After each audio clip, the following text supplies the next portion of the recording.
Okay. The Boy Who Lived.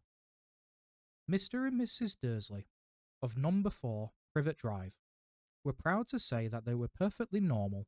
Thank you very much. They were the last people you'd expect to be involved in anything strange or mysterious, because they just didn't hold with such nonsense. Mr. Dursley was the director of a firm called Grunnings, which made drills. He was a big, beefy man with hardly any neck, although he did have a very large moustache. Mrs. Dursley was thin and blonde and had nearly twice the usual amount of neck, which came in very useful as she spent so much of her time craning over garden fences, spying on the neighbours. The Dursleys had a small son called Dudley, and in their opinion, there was no finer boy anywhere. The Dursleys had everything they wanted, but they also had a secret, and their greatest fear was that somebody would discover it. They didn't think they could bear it if anyone found out about the Potters. Mrs. Potter was Mrs. Dursley's sister, and they hadn't met for several years. In fact, Mrs. Dursley pretended she didn't even have a sister, because her sister and her good-for-nothing husband were as un-Dursley-ish as it was possible to be. The Dursleys shuddered to think what the neighbours would say if the Potters arrived in the street. The Dursleys knew that the Potters had a small son, too, but they had never met him or even seen him. This boy was another good reason for keeping the Potters away. They didn't want Dudley mixing with a child like that. When Mr. and Mrs. Dursley woke up on the dull, grey Tuesday, our story starts. There was nothing about the cloudy sky to suggest that strange and mysterious things would soon be happening all over the country. Mr. Dursley hummed as he picked out his most boring tie for work, and Mrs. Dursley gossiped away happily as she wrestled a screaming Dudley into his high chair. None of them noticed a large tawny owl flutter past the window. At 8:30, Mr. Dursley picked up his briefcase, pecked Mrs. Dursley on the cheek, and tried to kiss Dudley goodbye, but missed, because Dudley was now having a tantrum and throwing his cereal at the walls. "Little tyke," chortled Mr. Dursley as he left the house. He got into his car and backed out on number 4's drive. It was on the corner of the street that he noticed the first sign of something peculiar. A cat reading a map. For a second, Mr. Dursley didn't realise what he'd seen. Then he jerked his head around to look again. There was a tabby cat standing on the corner of Privet Drive, but there wasn't a map in sight. What could he have been thinking of? It must have been a trick of the light. Mr. Dursley blinked and stared at the cat. It stared back. As Mr. Dursley drove around the corner and up the road, he watched the cat in his mirror. He was now reading the sign that said Privet Drive. No, looking at the sign. Cats couldn't read maps or signs. Mr. Dursley gave himself a little shake and put the cat out of his mind. As he drove towards town, he thought of nothing except a large order of drills he was hoping to get that day. But on the edge of town, drills were driven out of his mind by something else. He sat in the usual morning traffic jam. He couldn't help but notice there seemed to be a lot of strangely dressed people about. People in cloaks. Mr. Dursley couldn't bear people who dressed in funny clothes. The get-ups you saw on young people. He supposed this was some stupid new fashion. He drummed his fingers on the steering wheel, and his eyes fell on a huddle of these weirdos standing quite close by. They were whispering excitedly together. Mr. Dursley was enraged to see that a couple of them weren't young at all. Why, that man had to be older than he was, and wearing an emerald green cloak. The nerve of him! But then it struck Mr. Dursley that this was probably some silly stunt. These people were obviously collecting for something. Yes, that would be it.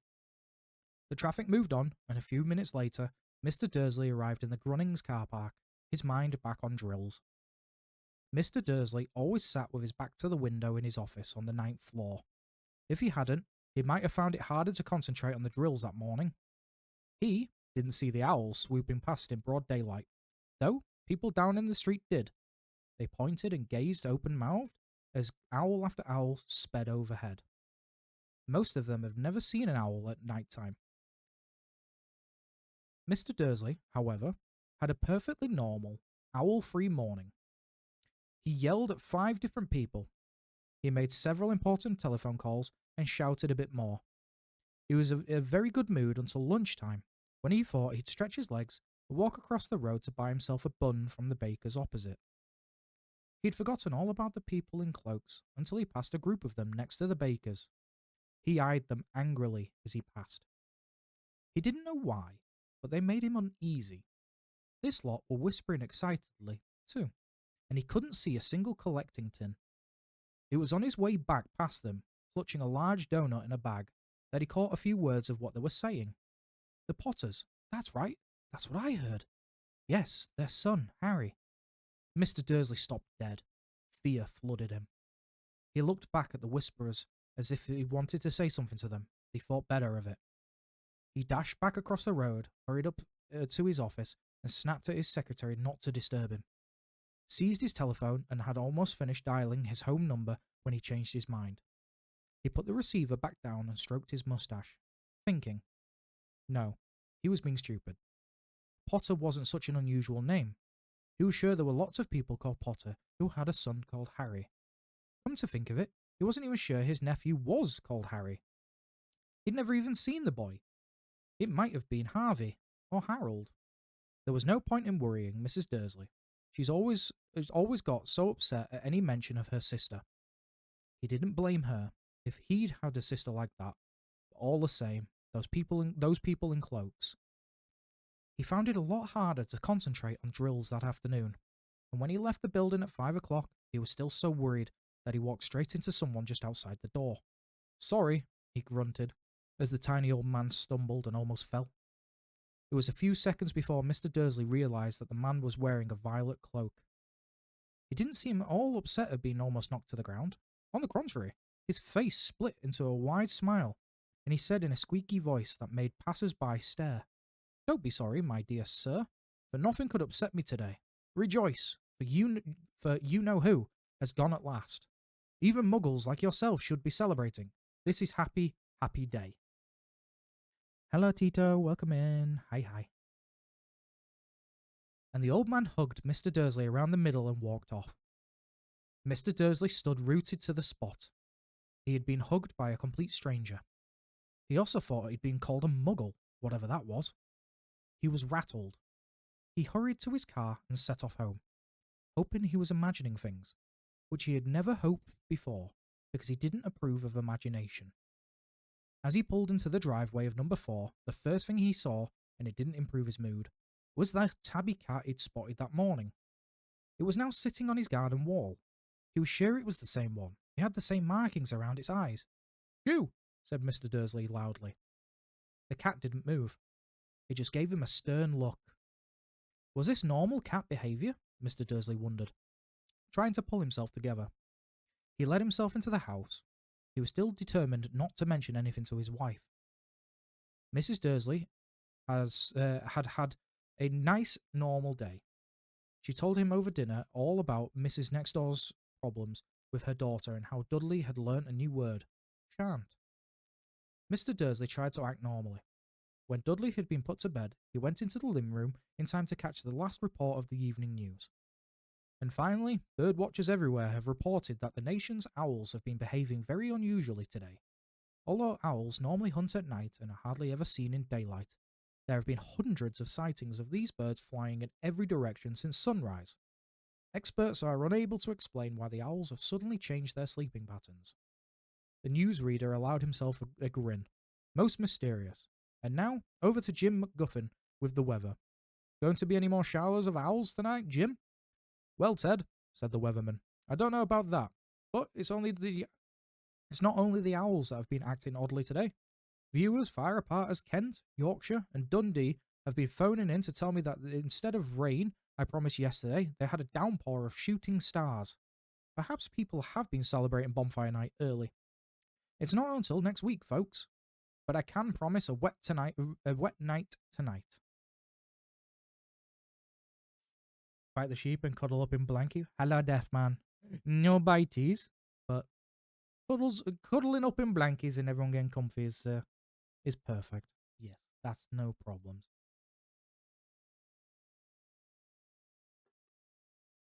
Yeah.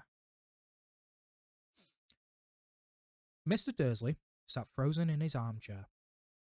Shooting stars all over Britain, owls flying by daylight, mysterious people in cloaks all over the place, and a whisper about the Potters. Mrs. Dursley came into the living room carrying 2 cups of tea. It was no good. He'd have to say something to her. He cleared his throat nervously. Petunia, dear, you haven't heard from your sister lately, have you? As he had expected, Mrs. Dursley looked shocked and angry. After all, they normally pretended she didn't have a sister. No, she said sharply. Why? Funny stuff on the news, Mr. Dursley mumbled. Owls, shooting stars. And there were a lot of funny-looking people in town today. So? Snapped Mrs. Dursley. Well, I just thought maybe it was something to do with, her lot. Mrs. Dursley sipped her tea through pursed lips. Mr. Dursley wondered whether he dared to tell her he'd heard the name Potter. He decided he didn't dare. Instead, he said as casually as he could, their son, he'd be about Dudley's age now, wouldn't he?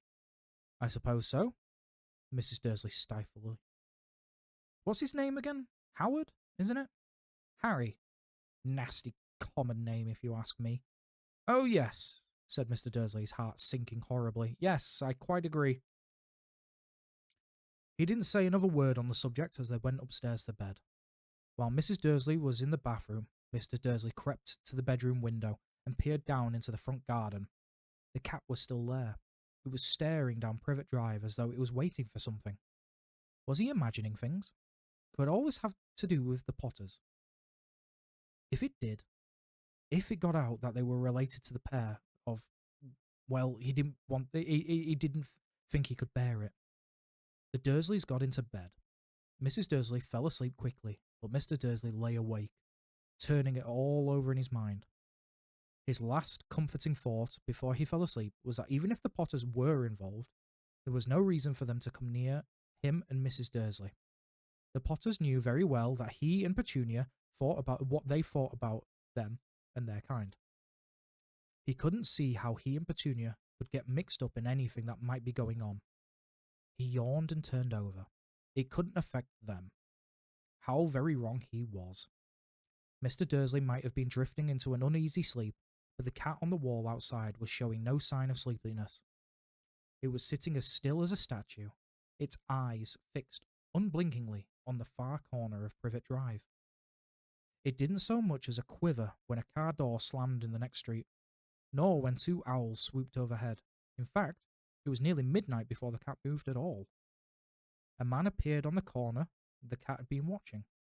Appeared so suddenly and silently you'd have thought he'd just popped out of the ground. The cat's tail twitched and his eyes narrowed. Gentle reminder to hydrate as necessary, since you're reading a lot, and check your posture, sheepy. I mean, I'm shrimping. I will not. I will not lie. I am shrimping a little bit.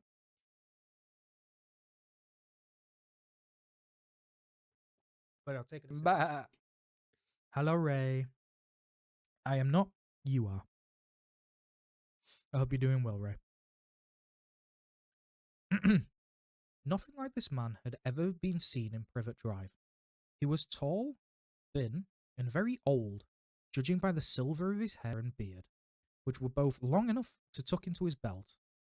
He was wearing long robes, a purple cloak which swept to the ground, and high-heeled, buckled boots. His blue eyes were very light, bright, and sparkling behind half-moon spectacles, and his nose was very long and crooked, as though it had been broken at least twice. This man's name was Albus Dumbledore. Albus Dumbledore didn't seem to realise that he'd just arrived in the street, where everything from his name to his boots was unwelcome. He was busy rummaging in his cloak, looking for something, but he didn't seem to realise he was being watched, because he looked up suddenly at the cat, which was still staring at him from the other end of the street. For some reason, the sight of the cat seemed to amuse him. He chuckled and muttered, "I should have known." He had found what he was looking for in his side pocket. It seemed to be a silver cigarette lighter. He flicked it open, held it in the air and clicked it. The nearest street lamp went out with a little light pop. He clicked it again, and the next lamp flickered into darkness. 12 times he clicked the put-outer, until only the lights left in the whole street were two tiny pinpricks in the distance, which were the eyes of the cat watching him. If anyone looked out of their window now, even beady-eyed Mrs. Dursley, uh, they wouldn't be able to see anything that was happening down on the pavement. Dumbledore slipped the put-outer back inside his cloak and set off down the street towards number 4, where he sat down on the wall next to the cat. He didn't look at it, but for a moment he spoke to it. "Fancy seeing you here, Professor McGonagall." He turned to a smile at the tabby, but it had gone. Instead, he was smiling at a rather severe-looking woman who was wearing square glasses exactly the shape of the markings the cat had around its eyes. She, too, was wearing a cloak, an emerald one. Her black hair was drawn into a tight bun. She looked distinctively ruffled. "How did you know it was me?" she asked. "My dear Professor, I've never seen a cat sit so stiffly." "You'd be stiff if you'd been sitting on a brick wall all day," said Professor McGonagall. "All day? When you could have been celebrating? I must have passed a dozen feasts and parties on my way here." Professor McGonagall sniffed angrily. "Oh yes, everyone's celebrating all right," she said impatiently. "You'd think they'd be a bit more careful, but no. Even the Muggles have noticed something going on. It was on their news." She jerked her head back at the Dursleys' dark living room window. "I heard it. Flocks of owls. Shooting stars. Well, they're not completely stupid. They were bound to notice something. Shooting stars down in Kent. I bet that was Daedalus Diggle. He never had much sense." "Can't blame them," said Dumbledore gently. "We've had precious little time to celebrate for 11 years. "I know that," said Professor McGonagall irritably. "But that's no reason to lose our heads. People are being downright careless, and on the streets in broad daylight, not even dressed in Muggle clothes, swapping rumours." She threw a sharp, sideways glance at Dumbledore here, as though hoping he was going to tell her something, but he didn't. So she went on. "A fine thing it would be if, on the very day, you-know-who seems to have disappeared at last. The Muggles found out about us all. I suppose he really has gone, Dumbledore." "It certainly seems so," said Dumbledore. "We have much to be thankful for. Would you care for a sherbet lemon?" "A what?" "A sherbet lemon. The kind of Muggle sweet I'm rather fond of." "Oh, we're making pillow forts." That's very cute. No breaking the fort, though. Yes. Enjoy your comfy forts. Your comfy pillow forts. "No, thank you," said Professor McGonagall, coldly, as though she didn't think this was the moment for sherbet lemons. "As I say, even if you-know-who has gone, my dear Professor, surely a sensible person like yourself can call him by his name. All this you-know-who nonsense for 11 years, I've been trying to persuade people to call him by his proper name. Voldemort." Professor McGonagall flinched, but Dumbledore, who was unsticking 2 sherbet lemons, seemed not to notice. "It all gets so confusing if we keep saying you-know-who. I have never seen any reason to be frightened of saying Voldemort's name." "I know you haven't," said Professor McGonagall, sounding half exasperated, half admiring. But you're different. Everyone knows you're the only one who you-know-who, oh, all right, Voldemort, was frightened of." "You flatter me," said Dumbledore calmly. "Voldemort had powers I will never have. Only because you're too, well, noble to use them. It's lucky it's dark. I haven't blushed so much since Madame Pomfrey told me she liked my new earmuffs." Professor McGonagall shot a sharp look at Dumbledore and said, "The owls are nothing to the rumours that are flying around. You know what everyone's saying? About why he's disappeared? About what finally stopped him?" It seemed that Professor McGonagall had reached the point she was most anxious to discuss. The real reason she had been waiting on a cold, hard wall all day. For neither as a cat nor as a woman had she fixed Dumbledore with such a piercing stare as she did now. It was plain that whatever everyone was saying, she was not going to believe it until Dumbledore told her it was true. Dumbledore, however, was choosing another sherbet lemon and did not answer. "What they're saying," she pressed on, is that last night Voldemort turned up at Godric's Hollow. He went to find the Potters. The rumour is Lily and James Potter are that they're dead. Dumbledore bowed his head. Professor McGonagall gasped. Lily and James, I can't believe it. I didn't want to believe it. Oh, Albus. Dumbledore reached out and patted her on the shoulder. I know. Bah. I know, he said heavily. Hello, Blue. Blue, blue, blue, blue, blue. Farts and then lurks. Wow, she stinks up the place in the lurkies. Enjoy your lurkies, Blue. And thank you for the toot toots. Fun fact, I am actually in a pillow fort and there is room for 6. Oh shit, that's fucking awesome. Enjoy your pillow fort. Okay, I lurk. No problems, Blue. Thank you so much for the lurkies. Remember the reading stream? So made a big pillow fort and pointed 2 speakers in and some lamps. No matter where you fall asleep, you will hear the stream. That's so cute, Deathman. That is extremely cute. I love to hear that. That's brilliant. I hope you're very comfortable.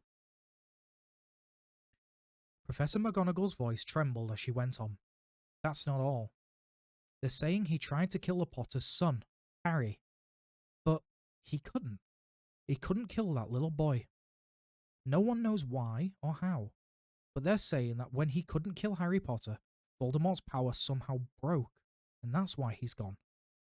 Dumbledore nodded gloomily. It's true? Faltered Professor McGonagall. After all, he's done. All the people he's killed. He couldn't kill a little boy? It's just astounding.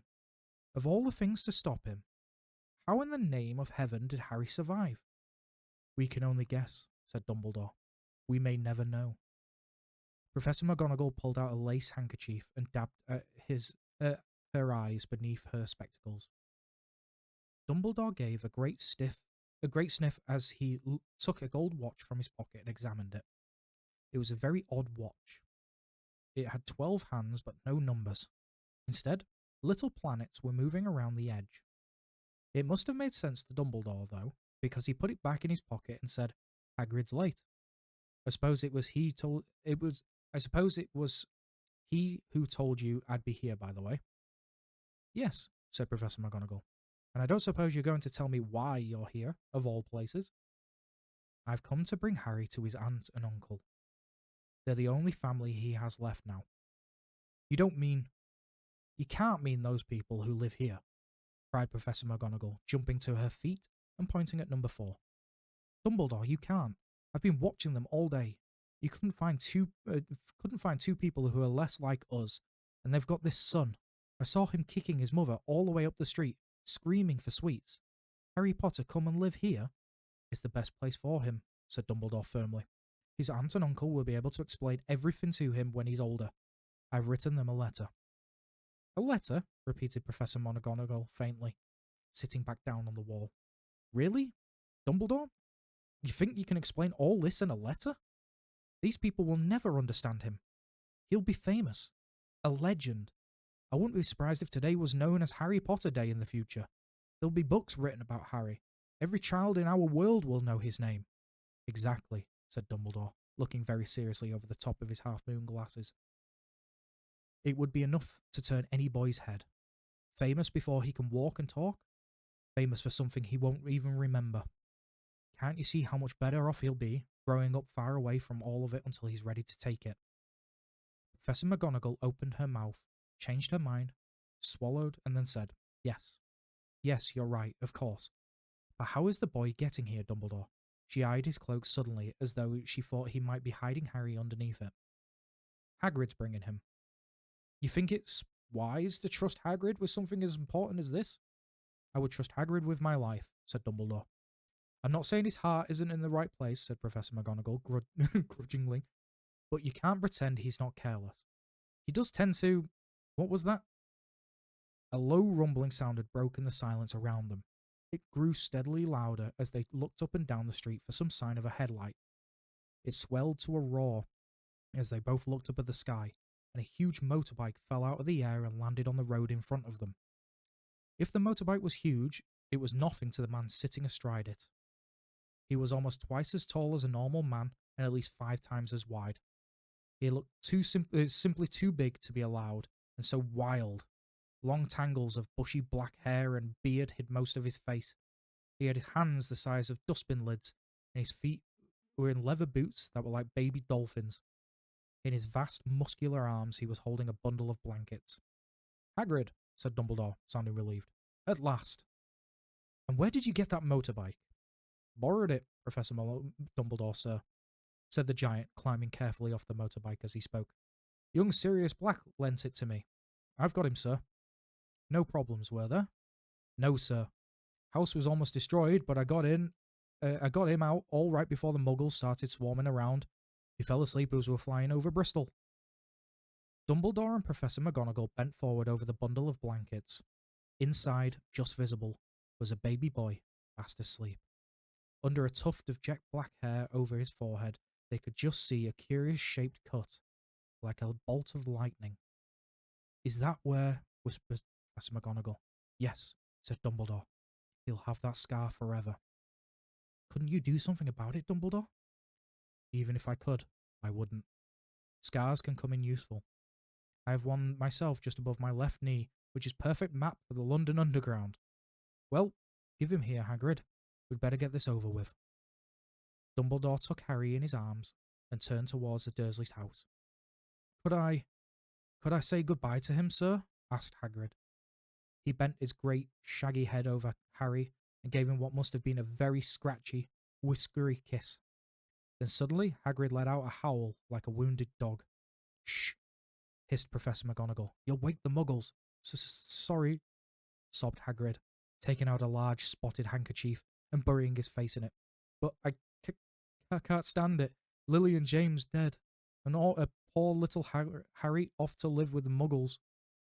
Yes, it's all very sad. But get a grip on yourself, Hagrid, or we'll be found," Professor McGonagall whispered, patting Hagrid gingerly on the arm as Dumbledore stepped over the low garden wall and walked towards the front door.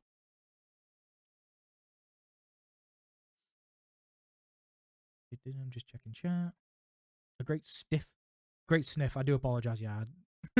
I was expecting it to be something about stifling or stifling, but yeah, sniff. Mm. Very cute. Very cute.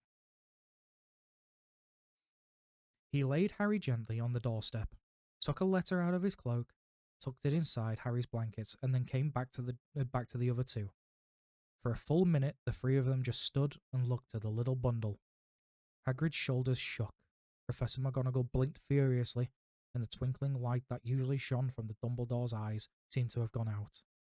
"Well," said Dumbledore finally, "that's that. We've no business staying here. We may as well go and join the others for celebration." "Yeah," said Hagrid in a very muffled voice. "I'd best get this bike away. Good night, Professor McGonagall." "Professor Dumbledore, sir?" Wiping his streamy eyes on his jacket sleeve, Hagrid swung himself onto the motorbike, kicked the engine into life.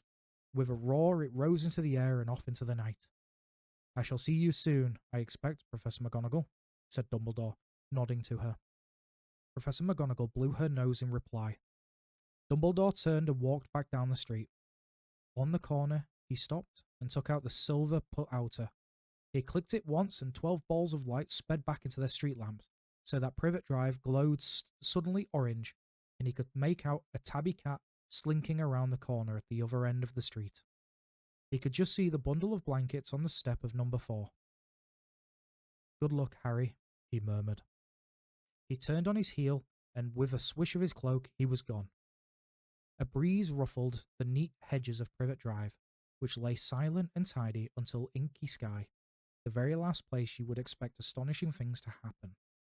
Harry Potter rolled over inside of his blankets without waking up. One small hand closed on the letter beside him, and he slept on, not knowing he was special, not knowing he was famous, not knowing he would be woken in a few hours' time by Mrs. Dursley's screams as she opened the front door to put out the milk bottles, nor that he would spend the next few weeks being prodded and pinched by his cousin Dudley. He couldn't know that at this very moment, people meeting in secret all over the country were holding up their glasses and saying in hushed voices, "To Harry Potter, the boy who lived."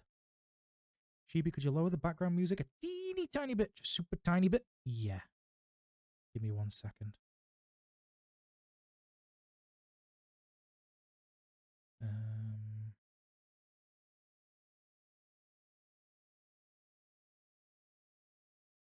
how about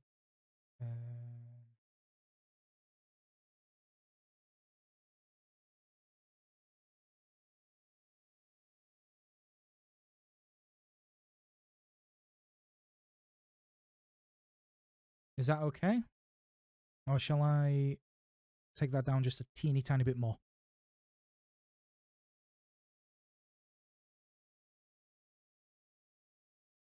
I may drift off to sleep to you, but I wanted to thank you for reading stream. Super comfy.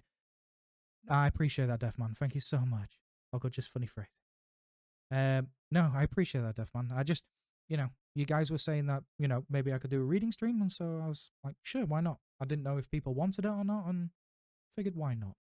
So I appreciate it massively, mate. I really do. And if you was to fall asleep to it, that's a win in my books. That's a win, I would say. It's okay. Okay, thank you very much, darling. If it needs bringing down a little bit more, please just let me know again, and I'll drop the volume a bit more again. Okay. Chapter 2: The Vanishing Glass. Nearly 10 years had passed since the Dursleys had woken up to find their nephew on the front step, but Privet Drive had hardly changed at all. The sun rose on the same tidy front gardens and lit up the brass number 4 on Dursley's front door. It crept into their living room, which was almost exactly the same as it was and had been on the night of when Mr. Dursley had seen that fateful news report about the owls. Only the photographs on the mantelpiece really showed how much time had passed. 10 years ago, there had been a lot of pictures of what looked like a large pink beach ball wearing different coloured bobble hats. But Dudley Dursley was no longer a baby, and now the photographs showed a large, blonde boy riding his first bicycle on a roundabout at the fair, playing a computer game with his father, being hugged and kissed by his mother. The room held no sign at all of another boy living in the house too. Yet, Harry Potter was still there, asleep at the moment, but not for long. His Aunt Petunia was awake. It was her shrill voice which made the first noise of the day. Up! Get up! Now! Harry woke with a start. His aunt rapped the door again. Up! She screeched. Harry heard her walking towards the kitchen, and then the sound of the frying pan being put on the cooker. He rolled onto his back and tried to remember the dream he was having. It had been a good one. There had been a flying motorbike in it. He had a funny feeling he had the same dream before. His aunt was back outside the door. Are you up yet? She demanded. Nearly, said Harry. Well, get a move on. I want you to look after the bacon, and don't you dare let it burn. I want everything perfect on Duddy's birthday. Harry groaned. What did you say? His aunt snapped through the door. Nothing. Nothing. Dudley's birthday. How could he have forgotten? Harry got slowly out of bed and started looking for his socks. He found a pair under his bed, and after pulling a spider off one of them, he put them on. Harry was used to spiders, because the cupboard under the stairs was full of them, and that was where he slept. When he was dressed, he went down the hall into the kitchen. The table was almost hidden beneath all Dudley's birthday presents.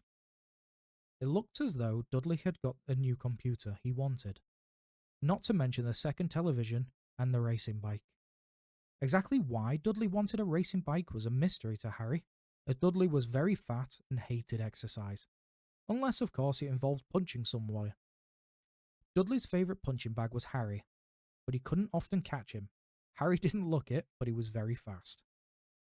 Perhaps it had something to do with living in a dark cupboard, but Harry had always been small and skinny for his age. He looked even smaller and skinnier than he really was, because all he had to wear were old clothes of Dudley's, and Dudley was about 4 times bigger than he was. Harry had a thin face, knobbly knees, black hair, and bright green eyes.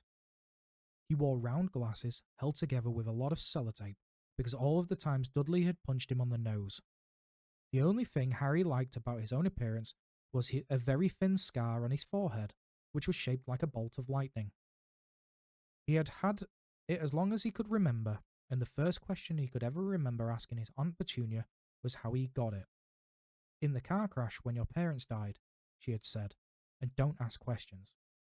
Don't ask questions. That was the first rule for a quiet life with the Dursleys. Uncle Vernon entered the kitchen as Harry was turning over the bacon. Comb your hair, he barked, by the way of a morning greeting. About once a week, Uncle Vernon looked over the top of his newspaper and shouted that Harry needed a haircut. Harry must have had more haircuts than the rest of the boys in his class put together. But it made no difference. His hair simply grew that way, all over the place. Harry was frying eggs by the time Dudley arrived in the kitchen with his mother. Dudley looked a lot like Uncle Vernon. He had a very large, pink face, not much neck, small, watery blue eyes, and thick, blonde hair that lay smoothly on his thick, fat head. Aunt Petunia often said that Dudley looked like a baby angel. Harry often said that Dudley looked like a pig in a wig. Harry put the plates of egg and bacon on the table, which was difficult as there wasn't much room. Dudley, meanwhile, was counting his presents. His face fell. 36, he said, looking up at his mother and father. That's 2 less than last year. Darling, you haven't counted Aunt Marge's presents. See, it's here under this big one from Mummy and Daddy. All right, 37 then, said Dudley, going red in the face. Harry, who could see a huge Dudley tantrum coming on, began wolfing down his bacon as fast as possible, in case Dudley turned the table over. Aunt Petunia obviously scented danger too, because she said quickly, and we'll buy you another 2 presents while we're out today. How's that, Pumpkin? 2 more presents. Is that all right? Dudley thought for a moment. It looked like hard work. Finally, he said slowly, so I'll have 39 sweetums, said Aunt Petunia. Oh, Dudley sat down heavily and grabbed the nearest parcel. All right then. Uncle Vernon chuckled. Little Tyke wants his money's worth, just like his father. Attaboy, Dudley, he ruffled Dudley's hair.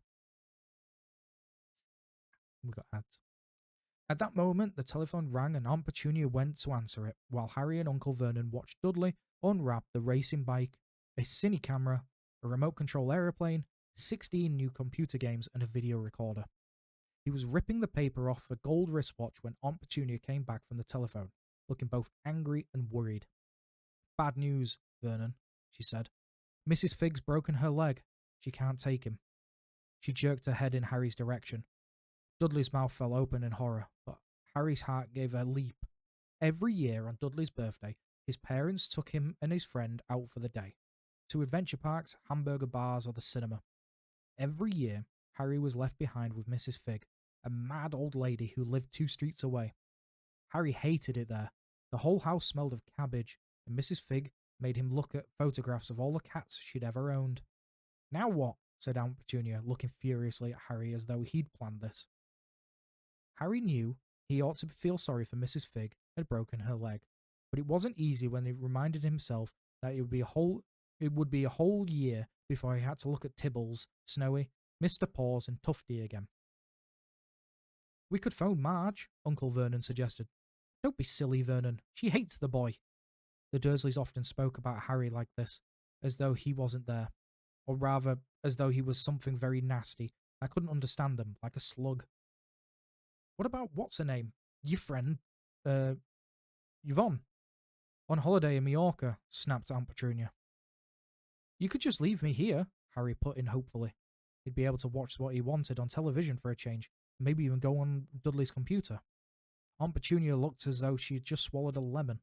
And come back and find the house in ruins, she snarled. I won't blow up the house, said Harry. But they weren't listening. I suppose we could take him to the zoo, said Aunt Petunia, slowly, and leave him in the car. That car's new. He's not sitting in it alone. Dudley began to cry loudly. In fact, he wasn't really crying. It had been years since he'd really cried. But he knew that if he screwed his face up and wailed, his mother would give him anything he wanted. Dinky Diddums, don't cry. Mummy won't let him spoil your special day, she cried, flinging her arms around him. I don't want him to come, Dudley yelled between huge pretend sobs. He always spoils everything. He shot Harry a nasty grin through the gap of his mother's arms. Just then, the doorbell rang. "Oh, good Lord, they're here," said Aunt Petunia frantically, and a moment later, Dudley's best friend, Piers Polkiss, walked in with his mother. Piers was a scrawny boy with a face like a rat. He was usually the one who held people's arms behind their back while Dudley hit them. Dudley stopped pretending to cry at once. Small update, lap 30, Norris is in first. Oh, thank God. Fantastic. That's very good to hear. Thank you for the small update, Wolfie. Half an hour later, Harry, who couldn't believe his luck, was sitting in the back of Dursley's car with Piers and Dudley on the way to the zoo for the first time in his life. His aunt and uncle hadn't been able to think of anything else to do with him, but before they'd left, Uncle Vernon had taken Harry aside. "I'm warning you," he said, putting his large purple face right up close to Harry's. "I'm warning you now, boy. Any funny business, anything at all, and you'll be in that cupboard from now until Christmas." "I'm not going to do anything," said Harry. "Honestly." But Uncle Vernon didn't believe him. No one ever did. The problem was strange things often happened around Harry, and it was just no good telling the Dursleys he didn't make them happen. Once Aunt Petunia, tired of Harry coming back from the barber's looking as though he hadn't been at all, had taken a pair of kitchen scissors and cut his hair so short he was almost bald, except for his fringe, which she left to hide that horrible scar. Dudley had laughed himself silly at Harry, who spent a sleepless night imagining school the next day, where he was already laughed at for his baggy clothes and sellotaped glasses. Next morning, however, he'd got up to find his hair exactly as he had it before Aunt Petunia had sheared it off. He had been given a week in this cupboard for this, even though he had tried to explain that he couldn't explain how it had grown back so quickly. Another time, Aunt Petunia had been trying to force him into a revolting old jumper of Dudley's, brown with orange baubles. The harder she tried to pull it over his head, the smaller it seemed to become, until finally it might have fitted a glove puppet, but certainly wouldn't fit Harry. Aunt Petunia decided it must have shrunk in the wash, and to his great relief, Harry wasn't punished. On the other hand, he'd gotten into terrible trouble for being found on the roof of the school kitchens. Dudley's gang had been chasing him as usual when, much to Harry's surprise as anyone else's, they had been sitting on the chimney.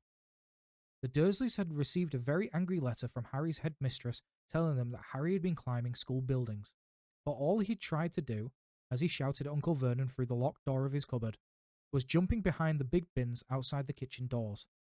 Harry supposed that the wind must have caught him in midair. But today, nothing was going to go wrong. It was even worth being with Dudley and Piers to be spending the day somewhere that wasn't school, his cupboard or Mrs. Fig's cabbage-smelling living room. While he drove, Uncle Vernon complained to Aunt Petunia. He liked to complain about things. People at work, Harry, the council, Harry, the bank, and Harry were just a few of his favourite subjects. This morning it was motorbikes. Roaring along like maniacs, "The young hoodlums," he said, as the motorbikes overtook them. "I had a dream about a motorbike," said Harry, remembering suddenly. "It was flying." Uncle Vernon nearly crashed into the car in front.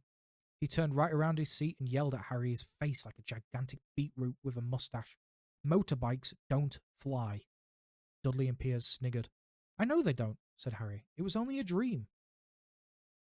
But he wished he hadn't said anything. If there was one thing the Dursleys hated even more than his asking questions, it was his talking about anything acting in a way it shouldn't. No matter if it was in a dream or even a cartoon, they seemed to think he might get dangerous ideas. It was a very sunny Saturday, and the zoo was crowded with families. The Dursleys bought Dudley and Piers large chocolate ice creams at the entrance, and then, because the smiling lady in the van had asked Harry what he wanted before they could hurry him away, they bought him a cheap lemon ice lolly. It wasn't bad either, Harry thought, licking it as they watched the gorilla scratching its head and looking remarkably like Dudley, except that he wasn't as blonde. Harry had the best morning he had had in a long time. He was careful to walk a little way apart from the Dursleys, so Dudley and Piers, who were starting to get bored with the animals by lunchtime, wouldn't fall back onto their favourite hobby of hitting him. They ate in the zoo restaurant, and when Dudley had had a tantrum because of his knickerbocker glory wasn't big enough, Uncle Vernon bought him another one, and Harry was allowed to finish the first. Harry felt afterwards that he should have known it was all too good to last. After lunch, he went to the reptile house. It was cool and dark in here, with lit windows along the walls. Behind the glass, all sorts of lizards and snakes were crawling and slithering over bits of wood and stone. Dudley and Piers wanted to see huge poisonous cobras and thick man-crushing pythons. Dudley quickly found the largest snake in the place. It could have wrapped its body twice around Uncle Vernon's car and crushed it into dustbins. But at the moment, it didn't look like it was in the mood. In fact, it was fast asleep. Dudley stood with his nose pressed against the glass, staring at the glistening brown coils. "Make it move!" he whined at his father. Uncle Vernon tapped on the glass, but the snake didn't budge. "Do it again," Dudley ordered. Uncle Vernon rapped the glass smartly with his knuckles, but the snake just snoozed on. "This is boring," Dudley moaned. He shuffled away. Harry moved in front of the tank and looked intently at the snake. He wouldn't have been surprised if it had died of boredom itself. No company except stupid people drumming their fingers on the glass trying to disturb it all day long. It was worse than having a cupboard as a bedroom, where the only visitor was Aunt Petunia hammering on the door to wake you up. At least he got to visit the rest of the house. The snake suddenly opened its beady eyes. Slowly, very slowly, it raised its head until eyes were on a level with Harry's. It winked. Harry stared. Then he looked quickly around to see if anyone was watching, and they weren't. He looked back at the snake and winked too. The snake jerked its head towards Uncle Vernon and Dudley, then raised its eyes to the ceiling. It gave Harry a look that said quite plainly, "I get that all the time." "I know," Harry murmured through the glass, though he wasn't sure the snake could hear him. It must be really annoying. The snake nodded vigorously. "Where do you come from, anyway?" Harry asked. The snake jabbed its tail at a little sign next to the glass. Harry peered at it. "Boa constrictor, Brazil." "Was it nice there?" The boa constrictor jabbed its tail at the sign again, and Harry read on. "This specimen was bred in the zoo." "Oh, I see. You've never been to Brazil." As the snake shook its head, a deafening shout behind Harry made both of them jump. "Dudley! Mr. Dursley! Come and look at this! At the snake! You won't believe what it's doing!" Dudley came waddling towards them as fast as he could. "Out of the way, you!" he said, punching Harry in the ribs. Caught by surprise, Harry fell hard to the concrete floor. What came next happened so fast no one saw how it happened. 1 second, Piers and Dudley were leaning right up close to the glass. The next, they had leapt back with howls of horror. Harry sat up and gasped. The glass in front of the boa constrictor's tank had vanished. The great snake was uncoiling itself rapidly, slithering out onto the floor. People throughout the reptile house screamed and started running for the exits. As the snake slid swiftly past them, Harry could have sworn a low, hissing voice said, "Brazil, here I come. Thanks, amigo." The keeper of the reptile house was in shock. "But the glass," he kept saying. "Where did the glass go?" The zoo director himself made Aunt Petunia a cup of strong sweet tea while he apologized over and over again. Piers and Dudley could only gibber. As far as Harry had seen, the snake hadn't done anything except snap playfully at their heels as it passed. But by the time they were all back in Uncle Vernon's car, Dudley was telling them how it had nearly bitten off his leg, whilst Piers was swearing it had tried to squeeze him to death. The worst of all, for Harry at least, was Piers calming down enough to say, "Harry was talking to it, weren't you, Harry?"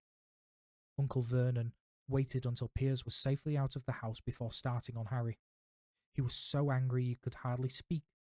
He managed to say, "Go, cupboard, stay, no meals," before he collapsed into a chair and Aunt Petunia had to run and get him a large brandy. Norris just pitted from soft to medium at lap 35 still first. Og, that's great to hear. Thank you, Wolfie. Thank you for the update. Harry lay in his dark cupboard much later, wishing he had a watch. He didn't know what time it was, and he couldn't be sure if the Dursleys were asleep yet. Until they were, he couldn't risk sneaking into the kitchen for some food. He'd lived with the Dursleys almost 10 years. 10 miserable years. As long as he could remember. Ever since he'd been a baby, and his parents had died in that car crash. He couldn't remember being in the car when his parents had died. Sometimes when he strained his memory during long hours in the cupboard, he came up with a strange vision, a blinding flash of green light and a burning pain on his forehead. This, he supposed, was the crash, though he couldn't imagine where all the green light came from. He couldn't remember his parents at all. His aunt and uncle never spoke about them, and of course he was forbidden to ask questions. There were no photographs of them in the house. When he had been younger, Harry had dreamed and dreamed of some unknown relation coming to take him away, but it had never happened. The Dursleys were his only family, yet sometimes he thought, or maybe hoped, that strangers in the street seemed to know him. Very strange strangers they were, too. A tiny man with a violet top hat had bowed to him once while they were out shopping with Aunt Petunia and Dudley. After asking Harry furiously if he knew the man, Aunt Petunia had rushed them out of the shop without buying anything. A wild-looking old lady dressed in all green had waved merrily at him once on a bus. A bald man in a very long purple coat had actually shaken his hand in the street the other day and then walked away without a word. The weirdest thing about all these people was the way they seemed to vanish the second Harry tried to get a closer look. At school, Harry had no one. Everybody knew that Dudley's gang hated that odd Harry Potter in his baggy old clothes and broken glasses, and nobody liked to disagree with Dudley's gang. Just going to take a quick sippy.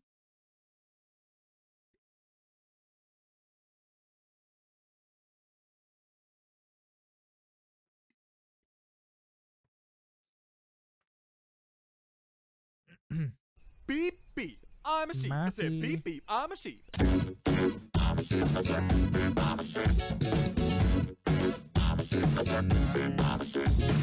Bro is reading HPBL NOWAYING Scuture PPFF.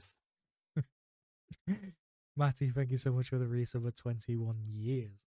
Thank you so much, mate. Welcome in. Hi. I hope you're doing very well. Yes, bro is in fact reading Harry Potter. I am. I'm reading Harry Potter today. So, I appreciate you for swinging by. And if you want to lurkies or anything like that, not a problem. I'm periodically checking over chat where random breaks in the story I can find. So, if you put anything, don't think I've missed it. I'm just waiting or reading a bit before I glance over at chat and see if anything's been said. But yeah, it's just nice and comfy. Hope you're doing great too. I'm doing well, thank you. I am, and I hope you're doing well as well. I'm even very comfy myself. Very comfy. Yeah. Chapter 3. The Letters from No One. The escape of the Brazilian boa constrictor earned Harry his longest ever punishment.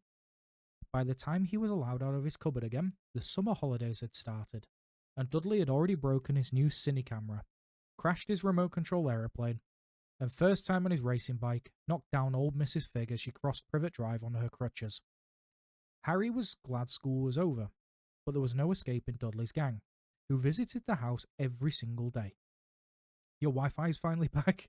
Oh no, your Wi-Fi died, Niels. Oh no. Oh no. I was glad to have you back, mate. Glad to have you back.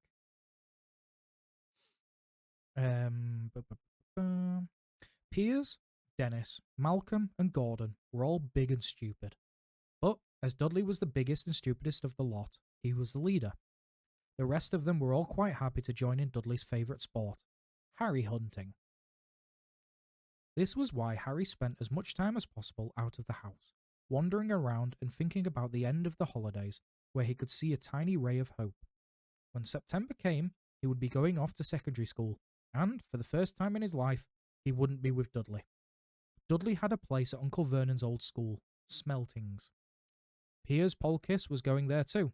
Harry, on the other hand, was going to Stonewall High, the local comprehensive. Dudley thought this was very funny. They stuff people's heads down in toilets first day at Stonewall, he told Harry. I want to come upstairs and practice. Want to come upstairs and practice. No thanks, said Harry. The poor toilet's never had anything as horrible as your head down it. It might be sick. Then he ran before Dudley could work out what he had said. One day in July, Aunt Petunia took Dudley to London to buy his Smeltings uniform, leaving Harry at Mrs. Figg's. Mrs. Fig wasn't as bad as usual.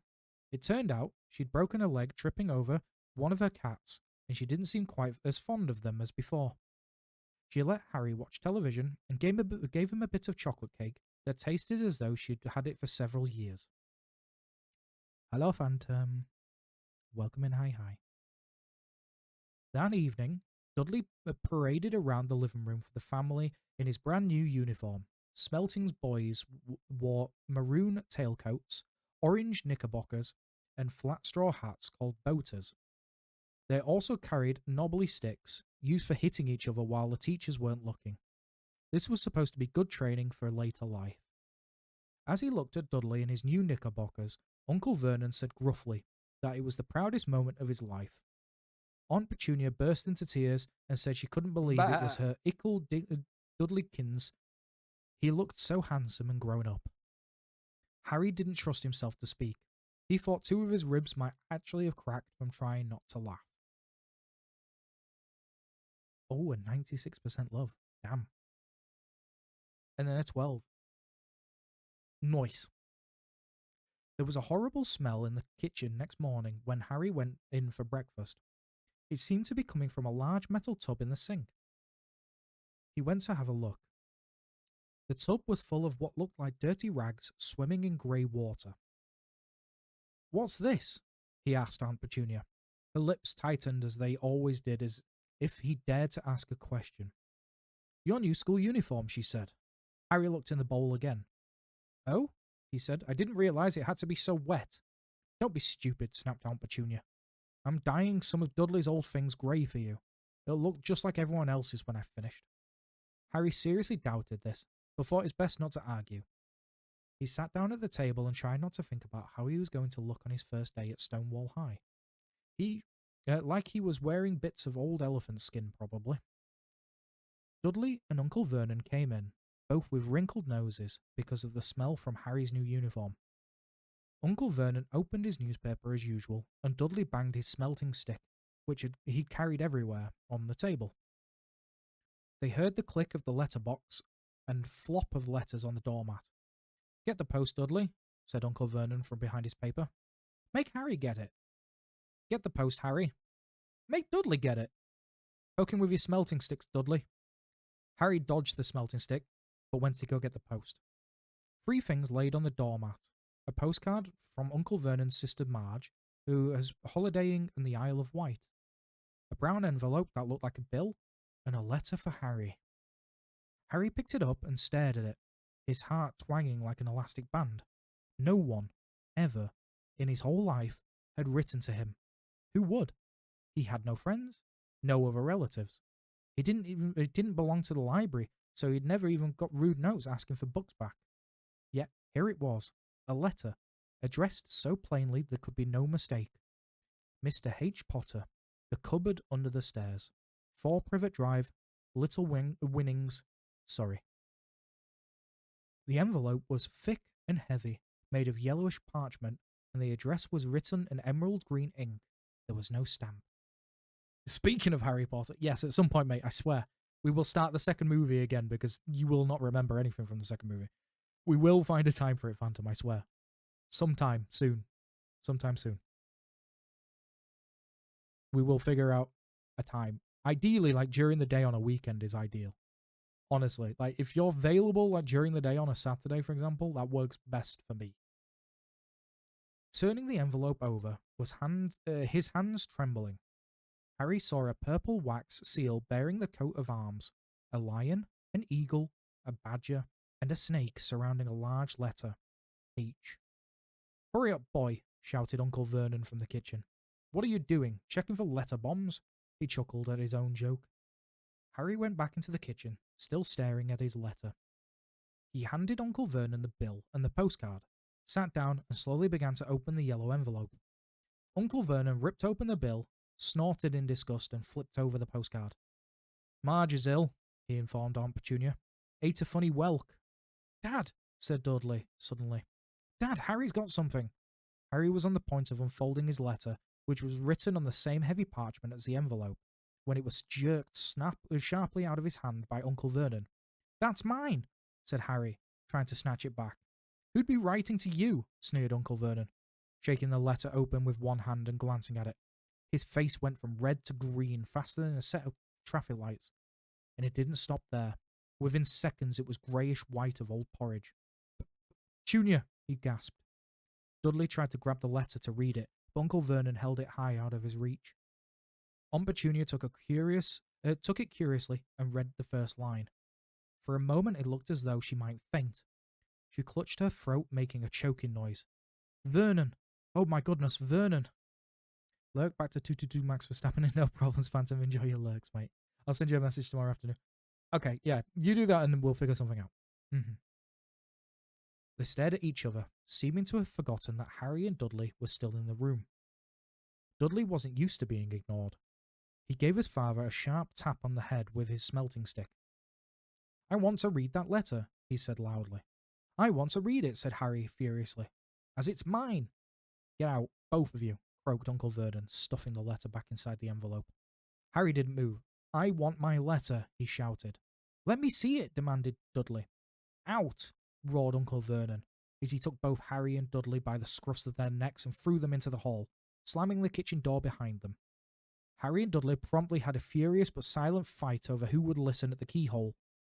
Dudley won, so Harry, his glasses dangling from his ear, lay flat on his stomach to listen at the crack between the door and the floor. Vernon, Aunt Petunia was saying in a quivering voice, look at the address. How could they possibly know where he sleeps? You don't think they're watching the house? Watching, spying, might be following us, muttered Uncle Vernon wildly. But what should we do, Vernon? Should we write back? Should we tell them we don't want? Harry could see Uncle Vernon's shiny black shoes pacing up and down the kitchen. No, he said finally. No, we'll ignore it. They don't get any answer. Yes, that's best. We won't do anything. But I'm not having one in this house, Petunia. Didn't we swear when we took him in we'd stamp out that dangerous nonsense? That evening, when he got back from work, Uncle Vernon did something he'd never done before. He visited Harry in his cupboard. Where's my letter? Said Harry, the moment Uncle Vernon had squeezed through the door. Who's writing to me? No one. It was addressed to you by mistake, said Uncle Vernon shortly. I have burned it. It was not a mistake, said Harry angrily. It was my cupboard on it. It had my cupboard on it. Silence, yelled Uncle Vernon, and a couple of spiders fell from the ceiling. He took a few deep breaths and then forced his face into a smile, which looked quite painful. Yes, Harry. About this cupboard. Your aunt and I were thinking, you're really getting a bit big for it, and we think it might be nice if you moved into Dudley's second bedroom. Why? Said Harry. Don't ask questions, snapped his uncle. Take this stuff upstairs now. The Dursleys' house had 4 bedrooms, one for Uncle Vernon and Aunt Petunia, one for visitors, usually Uncle Vernon's sister, Marge, one where Dudley slept, and one where Dudley kept all of his toys and things that wouldn't fit into his first bedroom. It only took Harry one trip upstairs to move everything he owned from the cupboard to this room. He sat down on the bed and stared around him. Nearly everything in here was broken. The month-old cinema camera was lying on the top of a small, working tank Dudley had once driven over the next door's dog. In the corner was Dudley's first ever television set, which he'd put his foot through when his favourite programme had been cancelled. There was a large birdcage, which once had a parrot that Dudley had swapped at school for a real-life air rifle, which was up on a shelf with the end bent because Dudley had sat on it. Other shelves were full of books. They were the only things in the room that looked as though they hadn't been touched. From downstairs came the sound of Dudley bawling at his mother. I don't want him in there. I need that room. Make him get out. Harry sighed and stretched out onto the bed. Yesterday he'd given anything to be up there. Today he'd rather be back in his cupboard with that letter than up here without it. Next morning at breakfast, everyone was rather quiet. Dudley was in shock. He'd screamed, whacked his father with his smelting stick, been sick on purpose, kicked his mother and thrown his tortoise through the greenhouse roof, and he still hadn't had his room back. Harry was thinking about this time yesterday, and bitterly wishing he'd opened the letter in the hall. Beep, beep. I'm a sheep. I said beep beep. I'm a sheep. I'm going to take a quick sippy. I swear, I just this did last week. Sometimes time doesn't exist. Anyways, thank you all for a great 19 months. Sheep 14 wobble, sheep 14 lubbers, sheep 14 flower. Venom, thank you so much for 19 years. Holy moly. Thank you so much, mate. I appreciate that. I swear I did this just last week. Sometimes time doesn't exist. Anyways, thank you for all the great 19 months. I appreciate you massively, mate, for being here. I really do. And thank you so much again for 19 months.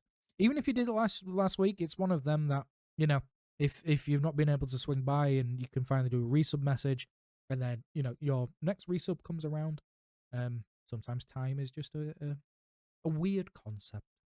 So I hope you're having a good day today, and that you can take it very easy today as well. As you can tell, we're just we're reading Harry Potter and just being super comfy. So feel free to get yourself comfortable as well. Chill out and just take things easy. Yeah. But we're doing very well, I would say. We're making good progress. Yeah. Quick stretch. 1 second.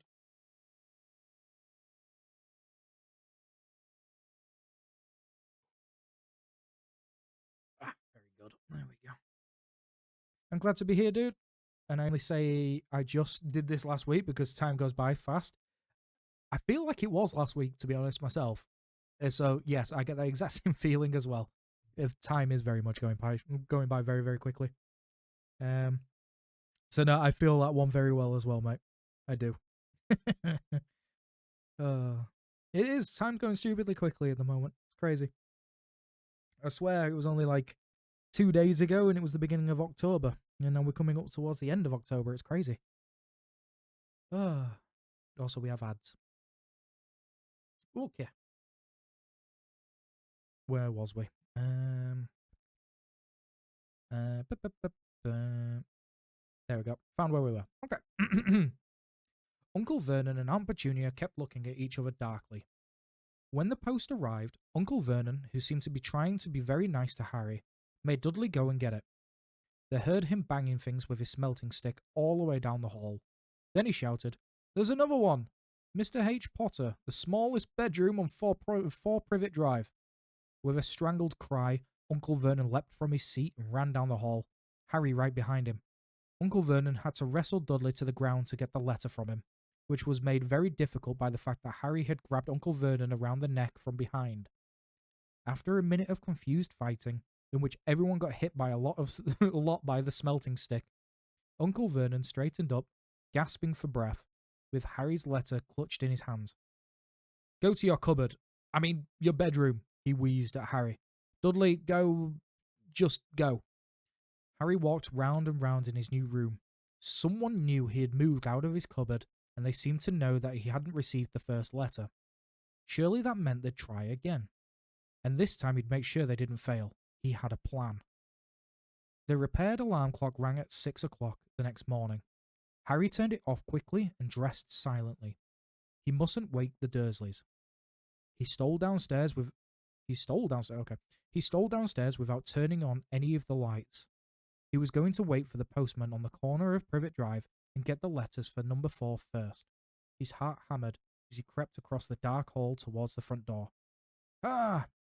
Harry leapt into the air. He'd trodden on something big and squashy on the doormat. Something's alive!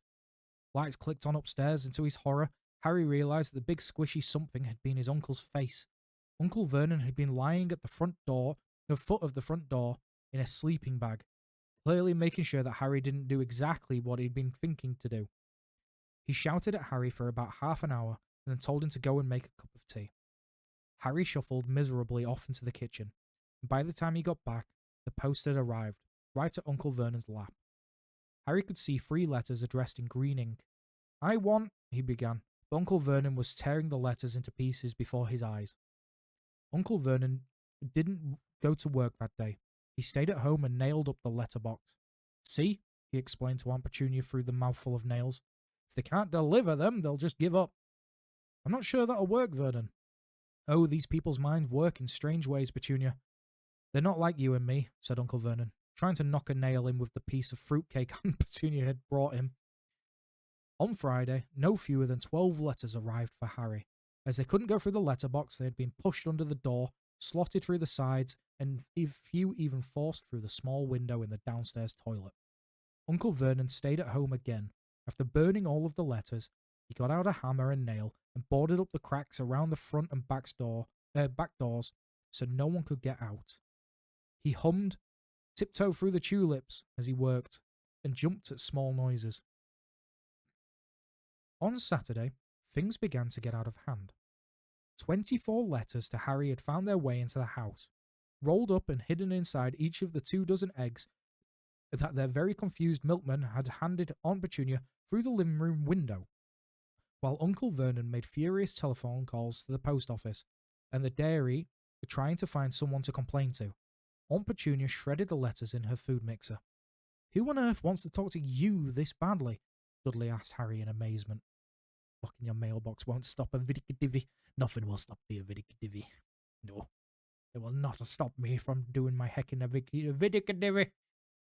On Sunday morning, Uncle Vernon sat down at the breakfast table, looking tired and rather ill, but happy.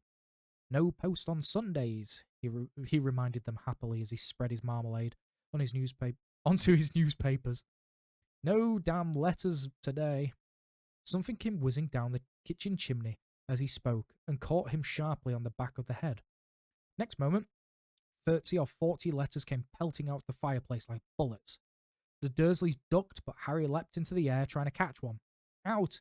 Out!" Uncle Vernon seized Harry around the waist and threw him into the hall, when Aunt Petunia and Dudley had to run out with their arms over their faces. Uncle Vernon slammed the door shut. They could hear the letters still streaming into the room, bouncing off the walls and floor. "That does it," said Uncle Vernon, trying to speak calmly, but pulling great tufts out of his moustache at the same time. "I want you all back here in 5 minutes, ready to leave.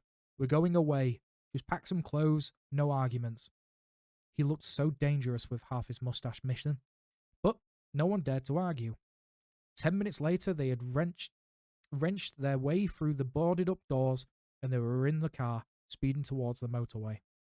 Dudley was sniffling in the back seat. His father had hit him round the head for holding them up while he tried to pack his television, video, and computer in his sports bag. They drove, and they drove. Even Aunt Petunia didn't dare ask where they were going. Every now and then Uncle Vernon would take a sharp turning to drive the opposite direction for a while. Shake 'em off, he would mutter whenever he did this. They didn't stop to eat or drink all day.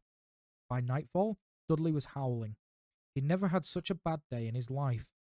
He was hungry, he'd missed 5 television programs he wanted to see, and he'd never gone so long without blowing up an alien on his computer. Uncle Vernon stopped at last outside, a gloomy-looking hotel on the outskirts of the big city. Dudley and Harry shared a room with twin beds, damp, musty sheets. Dudley snored, but Harry stayed awake, sitting on the windowsill, staring down at the lights of passing cars and wondering. They ate stale cornflakes and cold tinned tomatoes on toast for the next day. They had just finished when the owner of the hotel came over to their table. "Excuse me, but is one of you Mr. H. Potter? I only got about 100 of these at the front desk." She held up a letter so they could read one green ink addressed Mr. Harry Potter, Room 17, Railview Hotel, Cokeworth. Harry made a grab for the letter, but Uncle Vernon knocked his hand out of the way. The woman stared. "I'll take them," said Uncle Vernon, standing up quickly and following her from the dining room. "Wouldn't it be better to just go home, dear?" Aunt Petunia suggested timidly, hours later, but Uncle Vernon didn't seem to hear her. Exactly what he was looking for, none of them knew. He drove them into the middle of a forest, got out, looked around, shook his head, got back into the car, and off they went again. The same thing happened in the middle of a ploughed field, halfway across a suspension bridge, and at the top of a multi-story car park. "Daddy's gone mad, hasn't he?" Dudley asked Aunt Petunia, dully late that afternoon. Uncle Vernon had parked at the coast, locked them all inside the car, and disappeared. It started to rain. Great drops beat on the roof of the car, and Dudley snivelled. "It's Monday," he told his mother. The great Humberto is on tonight, and I want to stay somewhere with a television. Monday. This reminded Harry of something. If it was Monday, and you could usually count on Dudley to know what days of the week because of his television, then tomorrow, Tuesday, was Harry's 11th birthday. Of course, his birthdays were never exactly fun. Last year, the Dursleys had given him a coat hanger and a pair of Uncle Vernon's old socks. Still, you weren't 11 every day. Uncle Vernon was back and he was smiling. He was also carrying a long, thin package and didn't answer Aunt Petunia when she asked what he'd bought. Found the perfect place, he said. Come on, everyone out. It was very cold outside the car. Uncle Vernon was pointing at what looked like a large rock way out to sea. Perched on top of the rock was the most miserable little shack you could imagine. One thing was for certain, there was no television in there. Storm forecast for tonight, said Uncle Vernon gleefully, clapping his hands together, and this gentleman's kindly agreed to lend us his boat. A toothless old man came ambling up to them, pointing, with a rather wicked grin, at an old rowing boat bobbing into the iron grey water below them. I've already got us some rations, said Uncle Vernon, so all aboard. It was freezing in the boat. Icy sea spray and rain crept down their necks, and a chilly wind whipped their faces. After what seemed like hours, they reached the rock, where Uncle Vernon, slipping and sliding, led the way to the broken-down house. The inside was horrible. It smelled strongly of seaweed. The wind whistled through the gaps of the wooden walls, and the fireplace was damp and empty. There were only 2 rooms. Uncle Vernon's rations turned out to be a packet of crisps each and 4 bananas. He tried to start a fire, but the empty crisp packets just smoked and shriveled up. Could do with some of those letters now, eh? He said, cheerfully. He was in a very good mood. Obviously, he thought nobody stood a chance of reaching them here in the storm to deliver post. Harry privately agreed, even though it didn't cheer him up at all. As night fell, the promised storm blew up around them. Spray from the high waves splattered the walls of the hut, and a fierce wind rattled the filthy windows. Aunt Petunia found a few mouldy blankets in the second room and made up a bed for Dudley on the moth-eaten sofa. She and Uncle Vernon went off to the lumpy bed next door, and Harry was left to find the softest bit of floor he could and curl up under the thinnest, most ragged blanket. The storm raged more and more ferociously as the night went on. Harry couldn't sleep. He shivered and turned over, trying to get comfortable, his stomach rumbling with hunger. Dudley's snores were drowned by the low rolls of thunder that started near midnight. The lighted dial of Dudley's watch, which was dangling over the edge of the sofa on his fat wrist, told Harry he'd been 11 in 10 minutes. He lay and watched his birthday tick nearer, wondering if the Dursleys would remember at all, wondering where the letter writer was now. 5 minutes to go. Harry heard something creak outside. He'd hoped the roof wasn't going to fall in, although it might be warmer if it did. 4 minutes to go. Maybe the house in Privet Drive would be full of letters when they got back, that he'd be able to steal one somehow. 3 minutes to go.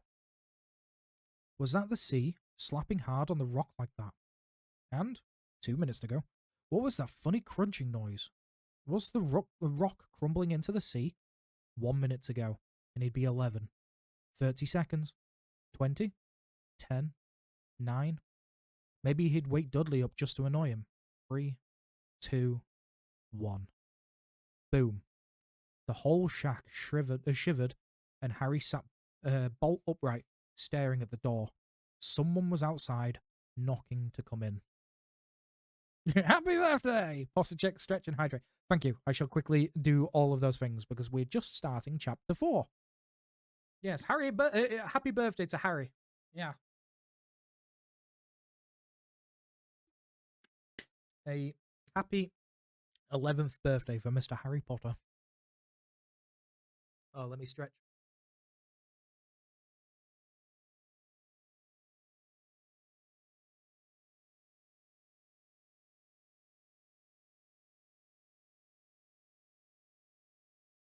Even better, yes. It's a Harry birthday. But yep. Harry birthday to Happy. There we go. Oh shit. For dunk. Right.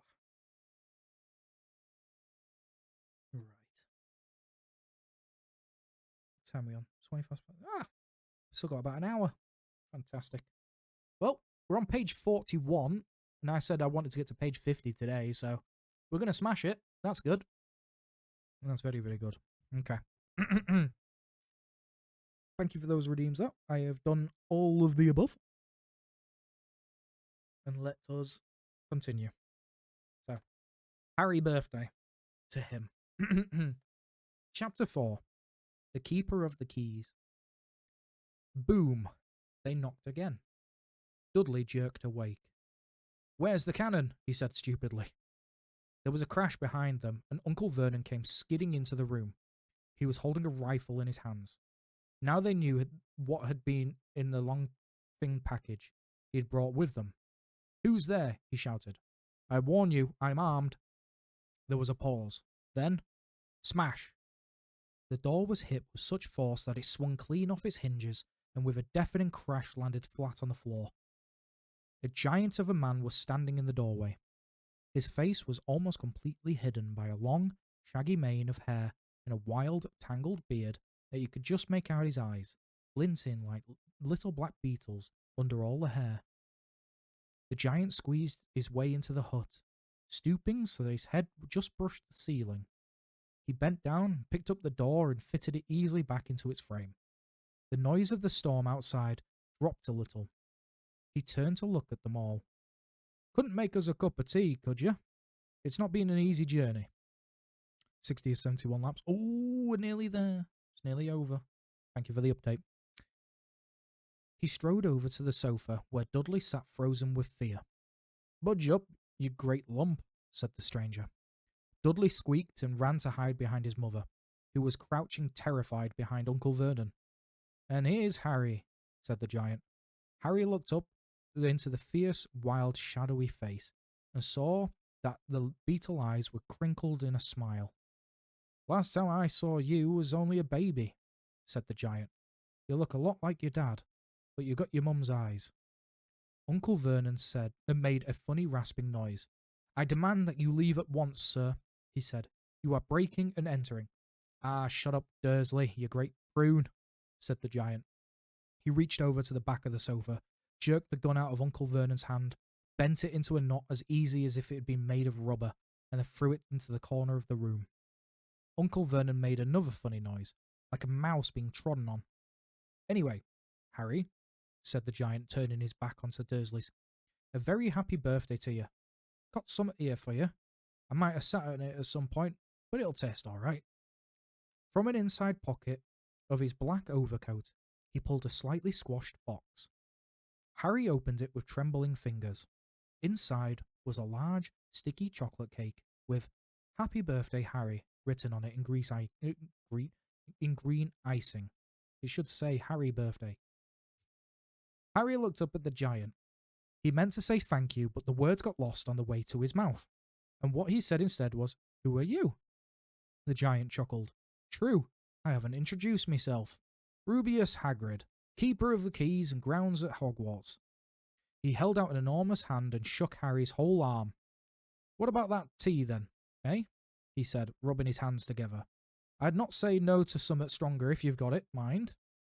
His eyes fell on an empty grate with the shriveled crisp packets in it, and he snorted.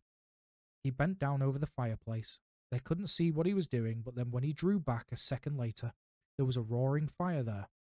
It filled the whole damp hut with flickering light, and Harry felt the warmth wash over him as though he had been sunk into a hot bath.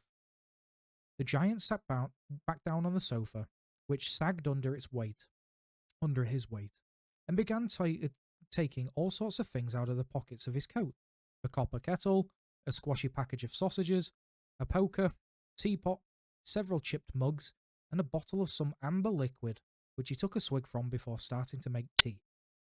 Soon, the hut was full of the sound and smelling of sizzling sausage. Nobody said a thing while the giant was working, but as he slid the first 6 fat, juicy, slightly burnt sausages from the poker, Dudley fidgeted a little. Uncle Vernon said sharply, "Don't touch anything he gives you, Dudley."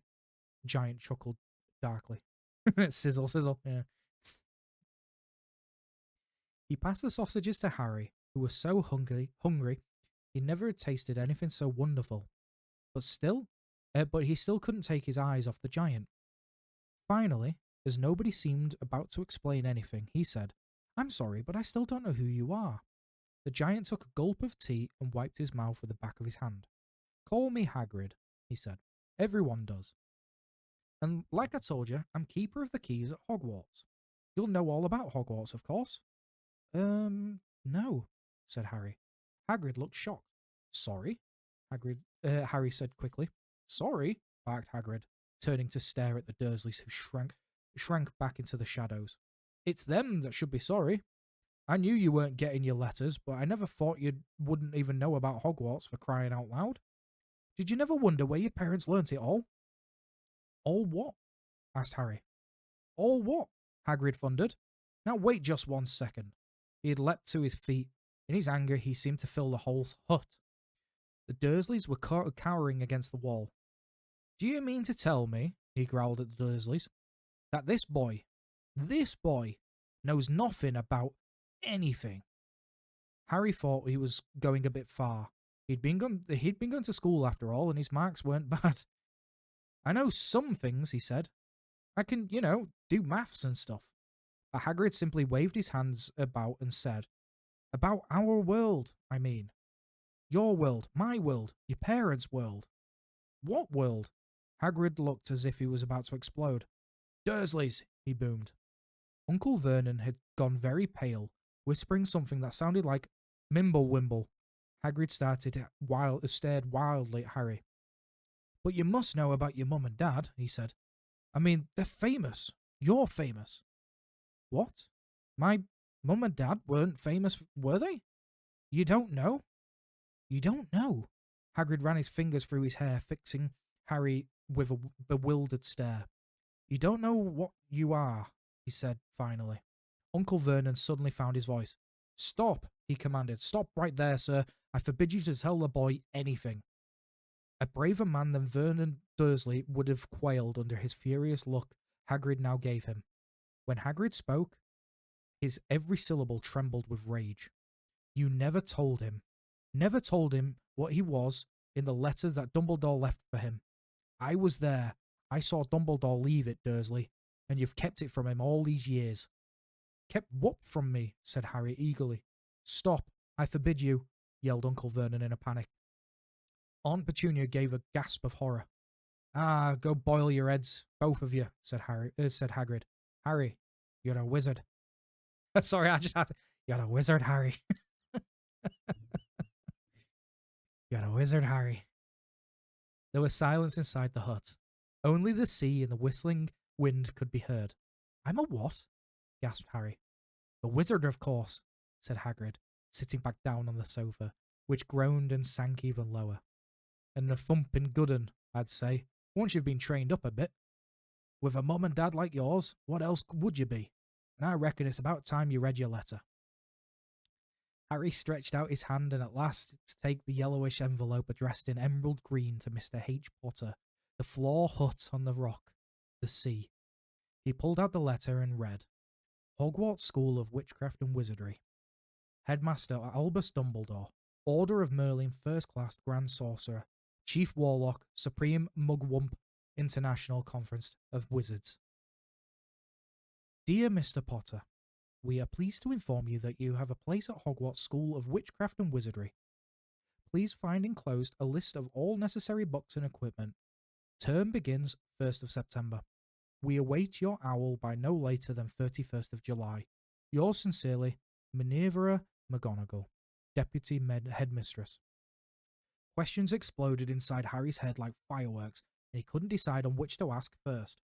After a few minutes, he stammered, "What does it mean, they await my owl?" "Galloping Gorgons, that reminds me," said Hagrid, clapping a hand to his forehead, with enough force to knock over a cart horse. And from yet another pocket inside his overcoat, he pulled an owl. A real, live, rather ruffled-looking owl. A long quill, and a roll of parchment. With his tongue between his teeth, he scribbled a note which Harry could read upside down. Dear Mr. Dumbledore, given Harry his letter, taking him to buy his things tomorrow. Weather's horrible, hope you're well. Hagrid. Hagrid rolled up the note, gave it to the owl, which clamped it into his beak, went to the door, and threw the owl out into the storm. Then he came back and sat down as though it was normal talking on the telephone. Harry realised his mouth was open and closed it quickly. Where was I? Said Hagrid. But at that moment, Uncle Vernon, still ashen-faced, looking very angry, moved into the firelight. He's not going, he said. Hagrid grunted. I'd like to see a great muggle like you try and stop him, he said. A what? Said Harry, interested. A muggle, said Hagrid. It's what we call non-magic folk, like them. And it's your bad luck you grew up in a family of the biggest muggles I've ever laid eyes on. We swore when we took him in we'd put a stop to all that rubbish, said Uncle Vernon. Swore we'd stamp him out of it. Wizards indeed. You knew? Said Harry. You knew I'm a wizard? Knew? Shrieked Aunt Petunia suddenly. Knew? Of course we knew. How could you not be, my dratted sister being what she was? Oh, she got a letter just like that and disappeared off into that school, and came home every holiday with her pockets full of frog spawn, turning teacups into rats. I was the only one who saw her for what she was, a freak. But for my mother and father, oh no, it was Lily this and Lily that. They were proud of having a witch in the family. She stopped to draw a deep breath and then went ranting on. It seemed like she'd been wanting to say all of this for years. Aunt Petunia was so envious. She was incredibly envious. And it was disgusting to see that in the first movie. But in the later movies, she sort of shows some sympathy for Harry and apologizes, and it's actually very interesting to see the character development. Then she met Potter at school, and they left and got married, and had you, of course. I knew you'd be just the same, just as strange, just as abnormal. And then, if you please, she went and got herself blown up, and we got landed with you. 69, 71st. Ooh, his race is nearly finished. Harry had gone very white. As soon as he found his voice, he said, "Blown up? You told me they died in a car crash." "Car crash?" roared Hagrid, jumping up so angrily that the Dursleys scuttled back into their corner. "How could a car crash kill Lily and James Potter? That's an outrage. A scandal. Harry Potter not knowing his own story when every kid in the world knows his name? But why? What happened?" Harry asked urgently. The anger faded from Hagrid's face. He looked suddenly anxious. "I never expected this," he said, in a low, worried voice. "I had no idea. When Dumbledore told me there might be trouble getting hold of you, how much you didn't know." "Ah, Harry, I didn't know if I'm the right person to tell you, but someone's gotta. You can't go off to Hogwarts without knowing." He threw a dirty look at the Dursleys. "Well, it's best you know as much as I can tell you. Mind, I can't tell you everything. It's a great mystery, parts of it." He sat down, stared into the fire for a few seconds, and then said, "It begins, I suppose, with a person called... But it's incredible you don't know his name. Everyone in our world knows." "Who?" "Well, I don't like saying his name if I can help it. No one does." "Why not?" "Gulping gargoyles, Harry. People are still scared. Blimey, this is difficult. See, there was this wizard who went bad. As bad as you could go. Worse than worse. His name was..." Hagrid gulped, but no words came out. "Could you write it down?" Harry suggested. "Nah, can't spell it." "All right." "Voldemort." Hagrid shuddered. "Don't make me say it again. Anyway, this wizard, about 20 years ago now, started looking for followers. Got 'em too. Some were afraid, some just wanted a bit of his power. Because he was getting himself power, all right. Dark days, Harry. Didn't know who you could trust. Didn't dare get friendly with strange wizards or witches. Terrible things happened. He was taken over. Of course, some stood up to him, and he killed them. Horribly. One of the only safe places left was Hogwarts. Reckon Dumbledore's the only one you know who was afraid of. Didn't dare to try taking the school. Not just then anyway. Now your mum and dad, they were as good as a witch and a wizard as I ever knew. Head boy and head girl of Hogwarts in their day. Suppose the mystery is why you know who never tried to get him on his side before. Probably they knew they were too close to Dumbledore to want anything to do with the dark side. Maybe he thought he could persuade him. Maybe he just wanted him out of the way. All anyone knows is he turned up to the village where he was living, where you were all living, on Halloween 10 years ago. You were just a year old. He came to your house and Hagrid suddenly pulled out a very dirty spotted handkerchief and blew his nose with the sound of a foghorn. Sorry, he said, but it's that sad. Knew your mum and dad, and nicer people couldn't find her. Anyway, you know who killed him. And then, and this is where the real mystery of the thing, he tried to kill you too. Wanted to make a clean job of it, I suppose. Or maybe just liked killing by then. But he couldn't do it. Never wondered how you got that mark on your forehead? That's no ordinary cut. That's what you get when your powerful evil curse touches you. Took care of your mum and dad's and your house. Even, but it didn't work on you, and that's why you're famous, Harry. No one has ever lived after he decided to kill him. No one except you. And he's killed some of the best witches and wizards of the age. The McKinnons, the Bones, the Prewets, and you was only a baby, and you lived. Something very painful was going on in Harry's mind. As Hagrid's story came to a close, he saw a blinding flash of green light, more clear than he had ever remembered it before. And he remembered something else, for the first time in his life, a high, cold, cruel laugh. What the fuck, safety car on the last lap? Well, that's a weird way to finish the race. The boy who lived, exactly. The boy who lived. The only the only person, should I say, in the world of Harry Potter to survive the death curse. Hagrid was watching him sadly. Took you from the ruined house myself, on Dumbledore's orders. Brought you to this lot. Load of old tosh, said Uncle Vernon. Harry jumped. He had almost forgotten that the Dursleys were there. Uncle Vernon certainly seemed to have got back his courage. He was glaring at Hagrid, and his fists were clenched. Now, you listen here, boy, he snarled. I accept there's something strange about you. Probably nothing a good beating wouldn't have cured. And as for all this, about your parents, well, they were weirdos, no denying it. And the world's better off without them, in my opinion. Asked for all they got, getting mixed up with these wizarding types. Just what I expected. Always knew they'd come to a sticky end. But at that moment, Hagrid leapt from the sofa and drew a battered pink umbrella from inside his coat. Pointing this at Uncle Vernon like a sword, he said, I'm warning you, Dursley. I'm warning you. One more word. Max could be second, if not the virtual safety car. Oh no. Congratulations, you'll be... Oh, get in. I need to know where Max finished, and I need to know where Oscar finished. If you could, please. Good night, Phantom. Good night, good night. Thank you for your lurkies, and I hope you have a wonderful start to your week. Third for who, though? Third for Max? And where did Oscar finish? In danger of being speared on the end of the umbrella by a bearded giant, Uncle Vernon's courage failed again. He flattened himself against the wall and fell silent. That's better, said Hagrid, breathing heavily and sitting back down on the sofa, which this time sagged right down to the floor. Harry, meanwhile, still had questions to ask. Hundreds of them. But what happened to you know who? Good question, Harry. Disappeared. Vanished. Same night he tried to kill you. Makes you even more famous. That's the biggest mystery. See, he was getting more and more powerful. Why'd he go? Some say he died. Odswallop, in my opinion. Don't know if he had enough human left in him to die.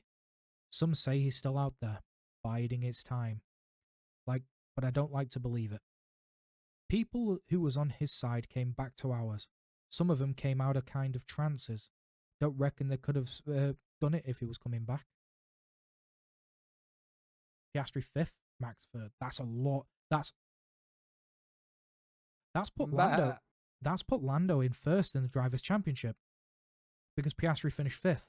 He needed to finish 4th and above to stay first. So at the moment, Lando is now first in the Drivers' Championship. Get in. Anyway, sorry, let me continue. Welcome in, Brent. Hi. Most of us reckon he's still out there, somewhere, but lost his powers. Too weak to carry on. 'Cause something about you finished him, Harry. There was something going on that night, and he hadn't counted on. I don't know what it was. No one does. But something about you stumped him, all right. Hagrid looked at Harry with warmth and respect blazing in his eyes. Harry, instead of feeling pleased and proud, felt quite sure that there'd been a horrible mistake. A wizard. Him. How could he possibly be? He'd spent his life being clouted by Dudley and bullied by Aunt Petunia and Uncle Vernon. If he was really a wizard, why hadn't they been turned into warty toads every time they tried to lock him in the cupboard? If he'd once defeated the greatest sorcerer in the world, how come Dudley had always been able to kick him around like a football? I don't think I can be a wizard. To his surprise, Hagrid chuckled. Not a wizard, eh? Never made things happen when you were scared or angry? Harry looked into the fire. Now he came to think about it. Every odd thing that ever made his aunt and uncle furious with him had happened when he, Harry, had been upset or angry. Chased by Dudley's gang, he'd somehow found himself out of their reach. Dreading going to school with that ridiculous haircut, he managed to make his hair grow. And the very last time Dudley hit him, hadn't he got his revenge without even realising he was doing it? Hadn't he set a boa constrictor on him? Harry looked back at Hagrid, smiling, and saw that Hagrid was positively beaming at him. See? Said Hagrid. Harry Potter, not a wizard. You wait. You'll be right famous at Hogwarts. But Uncle Vernon wasn't going to give in without a fight. Haven't I told you he's not going? He hissed. He's going to Stonewall High, and he'll be grateful for it. I've read those letters, and he needs all sorts of rubbish. Spellbooks and wands, and if he wants to go, a great muggle like you won't stop him, growled Hagrid. Stop Lily and James Potter's son going to Hogwarts. You're mad. His name's been down ever since he was born. He's off to the finest school of witchcraft and wizardry in the world. 7 years there, and you won't know himself. He'll be with the youngsters of his own sort, for a change. And he'll be under the greatest headmaster Hogwarts had ever had, Albus Dumbledore. I'm not paying for some crackpot old fool to teach him magic tricks, yelled Uncle Vernon. But he'd finally gone too far. Hagrid seized his umbrella, whirled it over his head. Never, he thundered, insult Albus Dumbledore in front of me. He brought the umbrella swishing down through the air to point at Dudley. There was a flash of violet light. It sounded like a firecracker, a sharp squeal, and the next second, Dudley was dancing on the spot with his hands clasped over his fat bottom, howling in pain. When he turned his back on them, Harry saw a curly pig's tail poking through the hole in his trousers. Uncle Vernon roared, pulling Aunt Petunia and Dudley into the other room. He cast one last terrified look at Hagrid and slammed the door behind them. Hagrid looked down at his umbrella, stroked his beard. Shouldn't have lost my temper, he said ruefully. But it didn't work anyway. I meant to turn him into a pig, but I suppose he was much like a pig anyway, so there wasn't much left to do. He cast a sideways look at Harry under his bushy eyebrows. Be grateful if you didn't mention that to anyone at Hogwarts, he said. I'm not supposed to do magic, strictly speaking. I was allowed to do it a bit to follow you and your letters and stuff. One of the reasons I was so keen on taking on the job. Why aren't you supposed to do magic? Asked Harry. Oh, well, I was at Hogwarts myself, but I got expelled, to tell you the truth. In my 3rd year. They snapped me wand in half and everything, but Dumbledore let me stay on as a gamekeeper. Great man, Dumbledore. Why were you expelled? It's getting late and we've got lots to do tomorrow, said Hagrid loudly. You've got to get up to town and get all your books and that. He took off his thick black coat and threw it on Harry. You can keep under that, he said. Don't mind if it wriggles a bit. I think I still got a couple of dormice in one of the pockets. Just going to take another sippy. So close to second place. Oh no. Was he fight? Was he like fighting for second place and then the VSC came out?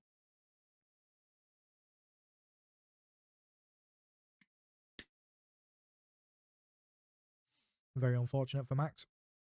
I knew he'd be able to do something like that, though. I said that. Considering he was in fifth and pulled up to third, good result. He had some fast cars in front of him, so props to Max. Max has done a good job. Okay, Chapter 5. Diagon Alley. Harry woke early the next morning. Although he could tell it was daylight, he kept his eyes shut tight.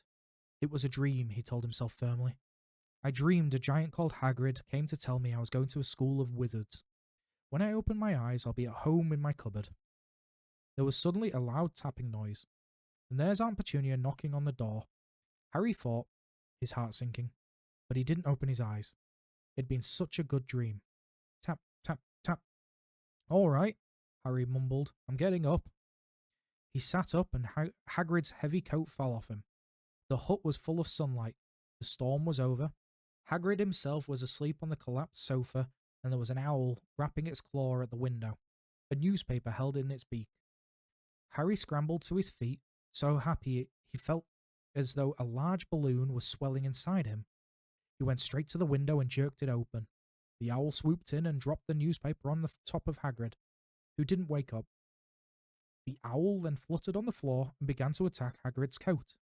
Don't do that. Harry tried to wave the owl out of the way, but it snapped its beak fiercely at him and carried on savaging the coat. Hagrid, said Harry loudly. There's an owl. Pay him, Hagrid grunted into the sofa. What?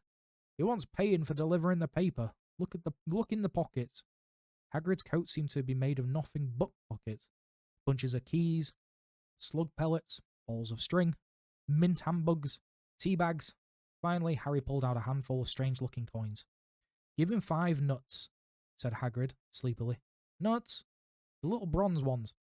Harry counted out 5 little bronze coins, and the owl held out its leg so that it could put the money into a small leather pouch tied to it. Then it flew off through the open window. Hagrid yawned loudly, sat up and stretched. Best be off, Harry. Lots to do today. Gotta get up to London and buy all your stuff for school. Harry was turning over the wizard's coins, looking at them. He had just thought of something which made him feel as though the happy balloon inside him had got a puncture. Hagrid? Said Hagrid. Who was pulling on his huge boots? I haven't got any money. And you heard Uncle Vernon last night. He won't pay for me to go and learn magic. Don't worry about that, said Hagrid, standing up and scratching his head. Do you think your parents didn't leave you anything? But if their house was destroyed, they didn't keep their they didn't keep their gold in the house, boy. Nah, first stop for us is Gringotts, Wizard's Bank.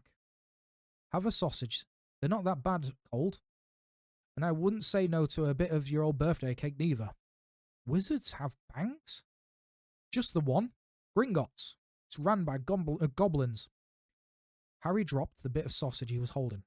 Goblins? Yeah. So you'd be mad to try and rob it, I'll tell you that. Never mess with goblins, Harry. Gringotts is the safest place in the world for anything you want to keep safe. Except maybe Hogwarts. As a matter of fact, I've got to visit Gringotts anyway, for Dumbledore. Hogwarts business. Hagrid drew himself up proudly. He usually gets me to do important stuff for him. Fetching, getting things from Gringotts. Knows he can trust me, you see. You got everything? Come on, then. Harry followed Hagrid out onto the rock. The sky was quite clear now, and the sea gleamed with sunlight. The boat Uncle Vernon had hired was still there, with lots of water in the bottom after the storm. How did you get here? Harry asked, looking around for another boat. Flew, said Hagrid. Flew? Yeah, but we'll get back in this. Not supposed to use magic now I've got you. They settled down in the boat, Harry still staring at Hagrid, trying to imagine him flying. Seems a shame to row, though, said Hagrid, giving Harry another of his sideways looks. If I was to speed things up a bit, would you mind not mentioning it at Hogwarts? Of course not, said Harry, eager to see more magic. Hagrid pulled out the pink umbrella again, tapped it twice to the side of the boat, and they sped offwards towards land. Why would you be mad to try and rob Gringotts? Harry asked. Spells, enchantments, said Hagrid, unfolding his newspaper as he spoke. They say there's Dragon's Guard in the high security vaults, and then you've got to find your way. Gringotts is hundreds of miles under London, you see. Deep under the underground. You'd die of hunger trying to get out, even if you did manage to get your hands on something. Harry sat and thought about this for a while. Hagrid read his newspaper, the Daily Prophet. Harry had learnt from Uncle Vernon that people liked to be left alone while they did this, but it was very difficult. He'd never had so many questions in his life. Ministry of Magic messing things up as usual, Hagrid muttered, turning the page. There's a Ministry of Magic? Harry asked before he could stop himself. Course, said Hagrid. They want Dumbledore for Ministry, of course. For Minister, of course. But he'd never leave Hogwarts, so old Cornelius Fudge got the job. Bungler if I ever saw one, so he pelts Dumbledore with owls every morning asking for advice. But what does the Ministry of Magic do? Well, their main job is to keep it from the muggles that there's still witches and wizards up and down the country. Why? Why? Blimey. Harry, everyone would be wanting magic solutions to their problems. Nah, we're best left alone. At this moment, the boat bumped gently to the harbour wall. Hagrid folded up the newspaper and they clambered up the stone steps onto the street. Passers-by stared a lot of Hagrid as they walked through the little town to the station. Harry couldn't blame them. Not only was Hagrid twice as tall as anyone else, he kept pointing at perfectly ordinary things like parking meters and saying loudly, "See that, Harry? Things these muggles dream up, eh?" Hagrid, said Harry, panting a bit as he ran to keep up. Did you say there were dragons at Gringotts? Well, so they say, said Hagrid. Crikey, I'd like a dragon. You'd like one? Wanted one ever since I was a kid. Here we go. They had reached the station. There was a train to London in 5 minutes' time. Hagrid, who didn't understand Muggle money, as he called it, gave the notes to Harry so he could buy their tickets. People stared more than ever on the train. Hagrid took up 2 seats and sat knitting what looked like a canary yellow circus tent. Still got your letter, Harry? He asked as he counted stitches. Harry took the parchment envelope out of his pocket. Good, said Hagrid. There's a list there of everything you'll need. Harry unfolded a second piece of paper he hadn't noticed the night before, and it read, Hogwarts School of Witchcraft and Wizardry. Uniform. First year students will require 1. 3 sets of plain work robes, black. 2. 1 plain pointed hat, black, for day wear. 3. 1 pair of protective gloves, dragon hide or similar. 4. 1 winter cloak, black, silver fastenings. Please note that all pupils' clothes should carry name tags. Set books. All students should have a copy of each of the following. The Standard Book of Spells, Grade 1, by Miranda Goshawk. A History of Magic by Bethilda Bagshot. Magical Theory by Adalbert Waffling. A Beginner's Guide to Transfiguration by Emmerich Switch. 1000 Magical Herbs and Fungi by Filda Spore. Magical Drafts of Potions by Arsenius Jigger. Fantastic Beasts and Where to Find Them by Newt Scamander. And I must admit, those movies are fantastic. The Dark Forces, A Guide to Self-Protection by Quinton Trimble. Other equipment, 1 wand, 1 cauldron, pewter, standard size 2, 1 set of ore crystal files, 1 telescope, 1 set brass scales. Students may also bring an owl or a cat or a toad. Parents are reminded that first years are not allowed their own broomsticks. Can we buy all this in London? Harry wondered aloud. If you know where to go, said Hagrid. Harry had never been to London before, although Hagrid seemed to know where he was going. He was obviously not used to getting there in an ordinary way. He got stuck in the ticket barrier on the underground and complained loudly that the seats were too small and the trains were too slow. I don't know how muggles manage without magic, he said, as they climbed a broken-down escalator, which led up to the bustling road lined with shops. Hagrid was so huge that he parted a crowd easily. All Harry had to do was keep close behind him. They passed bookshops and music stores, hamburger bars and cinemas, but nowhere that looked as if they could sell you a magic wand. This was just an ordinary street full of ordinary people. Could there really be piles of wizard gold buried miles beneath them? Were there really shops that sold spellbooks and broomsticks? Might this not all be some huge joke that the Dursleys had cooked up? If Harry hadn't known that the Dursleys had no sense of humour, he might have thought so. Yet, somehow, even though everything Hagrid had told him so far was unbelievable, Harry couldn't help trusting him. "This is it," said Hagrid, coming to a halt. "The Leaky Cauldron. It's a famous place." It was a tiny, grubby-looking pub. If Hagrid hadn't pointed it out, Harry wouldn't have even noticed it there. The people hurrying by didn't glance at it. Their eyes slid from the big bookshop from one side to the record shop on the other, as if they couldn't see the Leaky Cauldron at all. In fact, Harry had been the most peculiar feeling that he and Hagrid could... let me bloody try again. In fact, Harry had the most peculiar feeling that only he and Hagrid could see it. Before he could mention this, Hagrid had steered him aside. For a famous place, it was very dark and shabby. A few old women were sitting in a corner, drinking tiny glasses of sherry. One of them was smoking a long pipe. A little man in a top hat was talking to an old barman, who was quite bald and looking like a gummy walnut. The low buzz of chatter stopped when they walked in. Everyone seemed to know Hagrid. They waved and smiled at him, and the barman reached for a glass, saying, "The usual, Hagrid." Well, it was an interesting race. The first and last part was exciting. The middle was boring. I fucking said that would be the case. Something would happen in the beginning that would go boring for the rest. "Can't, Tom. I'm on Hogwarts business," said Hagrid, clapping his great hands on Harry's shoulder and making Harry's knees buckle. "Good Lord," said the barman, peering at Harry. Can this be?" The Leaky Cauldron had suddenly gone completely still and silent. "Bless my soul," whispered the old barman. "Harry Potter. What an honour." He hurried out from behind the bar, rushed towards Harry and seized his hands, tears in his eyes. "Welcome back, Mr. Potter. Welcome back." Harry didn't know what to say. Everyone was looking at him. The old woman with the pipe was puffing on it without realising it had gone out. Hagrid was beaming.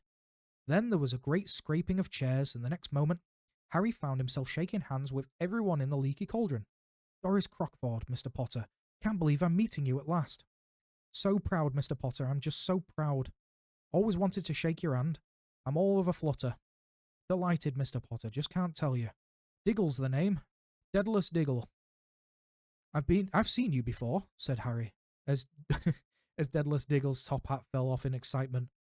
"You bowed to me once in a shop." "He remembers," cried Daedalus Diggle, looking around at everyone. "Did you hear that? He remembers me." Harry shook hands again and again. Doris Crockford kept coming back for more. A pale young man made his way forward, very nervously. One of his eyes was twitching. "Professor Quirrell," said Hagrid. "Harry, Professor Quirrell will be one of the teachers at Hogwarts." Potter," stammered Professor Quirrell, grasping Harry's hand. "Can't tell you how pleased I am to meet you." "What sort of magic do you teach, Professor Quirrell?" Defense against the dark arts," muttered Professor Quirrell, as he'd thought he'd rather not think about it. Not that you'll need it, eh, Potter?" He laughed nervously. "You'll be getting all your equipment, I suppose. I've got to pick up a new book on vampires myself." He looked terrified at the very thought. The others wouldn't let Professor Quirrell keep Harry to himself. It took almost 10 minutes to get away from them all.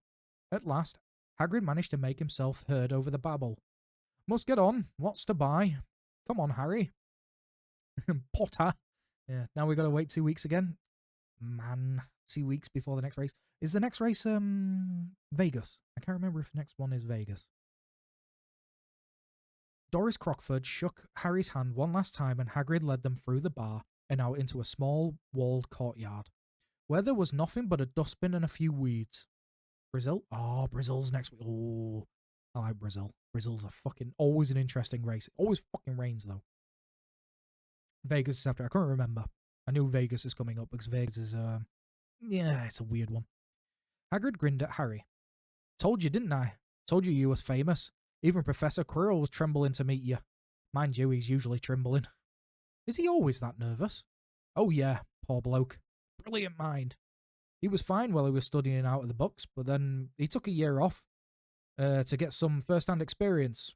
They say he met vampires in the Black Forest, and there was a nasty bit of trouble with a hag. Never been the same since. Scared of the students, scared of his own subject now. Where's my umbrella? Vampires? Hags? Harry's head was swimming. Hagrid, meanwhile, was counting bricks on the wall above the dustbin. 3 up, 2 across, he muttered. Right, stand back, Harry. He tapped the wall 3 times with the point of his umbrella. The brick he had touched quivered, it wriggled in the middle. A small hole appeared. It grew wider and wider. A second later, they were facing an archway, large enough to even Hagrid. An archway onto the cobbled street, which twisted and turned out of sight. Welcome, said Hagrid, to Diagon Alley. He grinned at Harry's amazement. They stepped through the archway. Harry looked quickly over his shoulder and saw the archway shrinking instantly back into a solid wall. The sun shone brightly on a stack of cauldrons outside the nearest shop. Cauldrons, all sizes, copper, brass, pewter, silver, self-stirring, collapsible, said a sign, hanging over them. Yeah, you'll be needing one, said Hagrid, but we're going to get your money first. Harry wished he had about 8 more eyes. He turned his head in every direction as they walked up the street, trying to look at everything at once. The shops, the things outside them, the people doing their shopping. The plump woman outside an apothecary was shaking her head as they passed, saying, Dragon's liver, 16 sickles an ounce, they're mad. A low, soft hooting came from a dark shop with a sign saying, Iope's Owl Emporium. Tawny, Screech, Barn, Brown, and Snowy. Several boys of about Harry's age had their noses pressed against the window with broomsticks on it. Look, Harry heard one of them say, the new Nimbus 2000. Fastest ever. There were shops selling robes, shops selling telescopes, and strange silver instruments Harry had never seen before. Windows stacked with barrels of bat spleens and eel's eyes, tottering piles of spellbooks, quills, and rolls of parchment, potion bottles, globes of the moon. Gringotts, said Hagrid. They had reached a snowy white building which towered over the other little shops. Standing beside it, burnished bronze doors, wearing a uniform of scarlet and gold, was. Yeah, that's a goblin, said Hagrid quietly as they walked up to the white stone steps towards him. The goblin was about a head shorter than Harry. He had a swarthy, clever face, a pointed beard, and Harry noticed very long fingers and feet. He bowed as they walked inside. Now they're facing a second pair of doors, silver this time, with words engraved upon them. Enter, stranger, but take heed of what awaits the sin of greed. For those who take but do not earn must pay most dearly in their turn. So if you seek beneath our floors a treasure that was never yours, thief, you have been warned. Beware of finding more than treasure there. Like I said, you'd be mad to try and rob it, said Hagrid. A pair of goblins bowed them through the silver doors, and they were in a vast marble hall. About 100 more goblins were sitting on high stools behind a long counter, scribbling in large ledgers, weighing coins on brass scales, examining precious stones through eyeglasses. There were too many doors to count leading off the hall, and yet more goblins were showing people in and out of these. Hagrid and Harry made for the counter. Morning, said Hagrid to a free goblin. We have come to take some money out of Mr. Harry Potter's safe. You have his key, sir? Got it here somewhere. Hagrid and he started emptying his pockets on the counter, scattering a handful of mouldy dog biscuits over the goblin's books of numbers. The goblin wrinkled his nose. Harry watched the goblin on their right, weighing a pile of rubies, big as glowing coals. Got it, said Hagrid at last, holding up a tiny golden key. The goblin looked at it closely. That seems to be in order. And I've also got a letter here from Professor Dumbledore, said Hagrid importantly, throwing out his chest. It's about the you-know-what in Vault 713. The goblin read the letter carefully. Very well, he said, handing it back to Hagrid. I will have someone take you down to both vaults. Griphook. Griphook was yet another goblin. Once Hagrid had crammed all of the dog biscuits back inside his pocket, he and Harry followed Griphook towards one of the doors leading off the hall. What's the you-know-what in Vault 713? Harry asked. Can't tell you that, said Hagrid, mysteriously. Very secret. Hogwarts business. Dumbledore's trusted me. More than my job's worth, they're telling you that. Griphook held the door open for them. Harry, who had expected more marble, was surprised. They were in a narrow stone passageway lit with flaming torches. It sloped steeply downwards, and there were little railway tracks on the floor. Griphook whistled, and a small cart came hurtling up the tracks towards them. They climbed in, Hagrid with some difficulty, and were off. At first they were just hurtling through a maze of twisting passages. Harry tried to remember left, right, left, middle fork, right, left, but it was impossible. The rattling cart seemed to know its own way, because Griphook wasn't steering it. Harry's eyes, stung on the cold air, rushed past them, but he kept them wide open. Once he thought that he saw a burst of fire at the end of a passage, and twisted around to see if it was a dragon, but too late. They plunged even deeper, passing an underground lake where huge stalactites and stalagmites grew from the ceiling and floor. I never know, Harry called to Hagrid over the noise of the cart. What's the difference between stalagmite and a stalactite? Stalagmite's got an M in it, said Hagrid. And don't ask me questions just now, I'm thinking I'm going to be sick. He did look very green, and when the cart stopped last beside a small door in the passage wall, Hagrid got out and had to lean against the wall to stop his knees trembling. Griphook unlocked the door. A lot of green smoke came bellowing out, and as it cleared, Harry gasped. Inside there were mounds of gold coins, columns of silver, heaps of little bronze nuts. All yours, smiled Hagrid. All Harry's. It was incredible.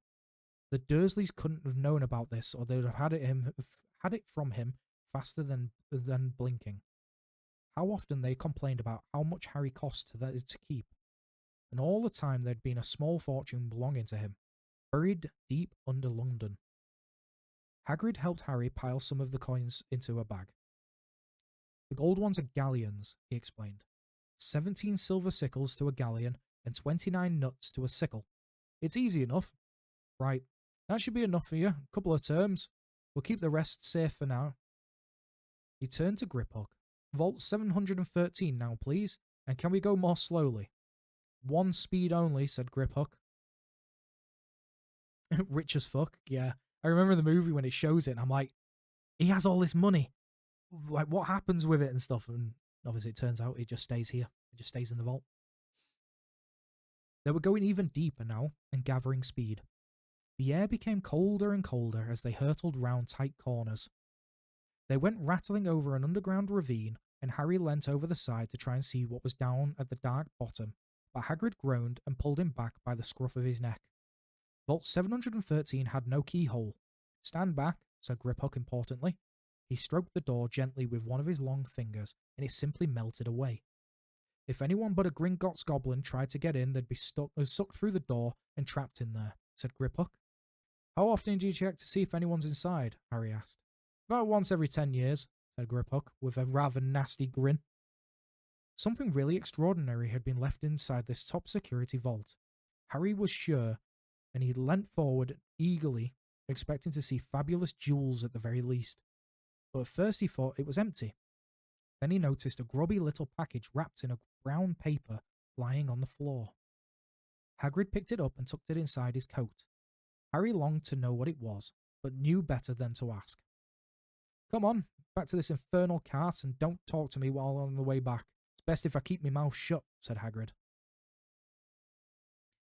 One wild cart ride later, they soon stood blinking in the sunlight outside Gringotts.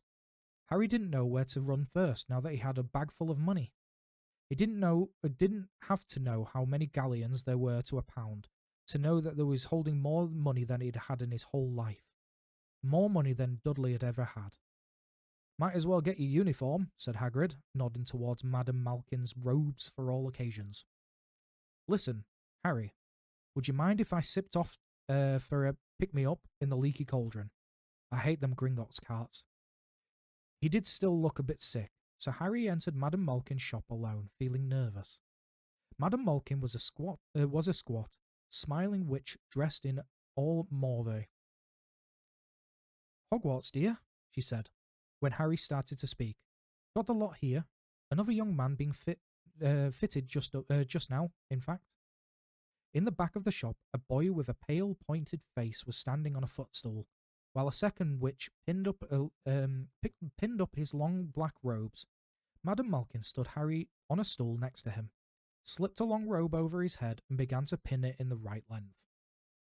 Hello, said the boy. Hogwarts too? Yes, said Harry. My father's next door buying my books, and mother's up the street looking at wands, said the boy. He had a bored, drawling voice. Then I'm going to drag them off to look at racing brooms. I don't see why first years can't have their own. I think I'll bully father into get me one and I'll smuggle it in somehow.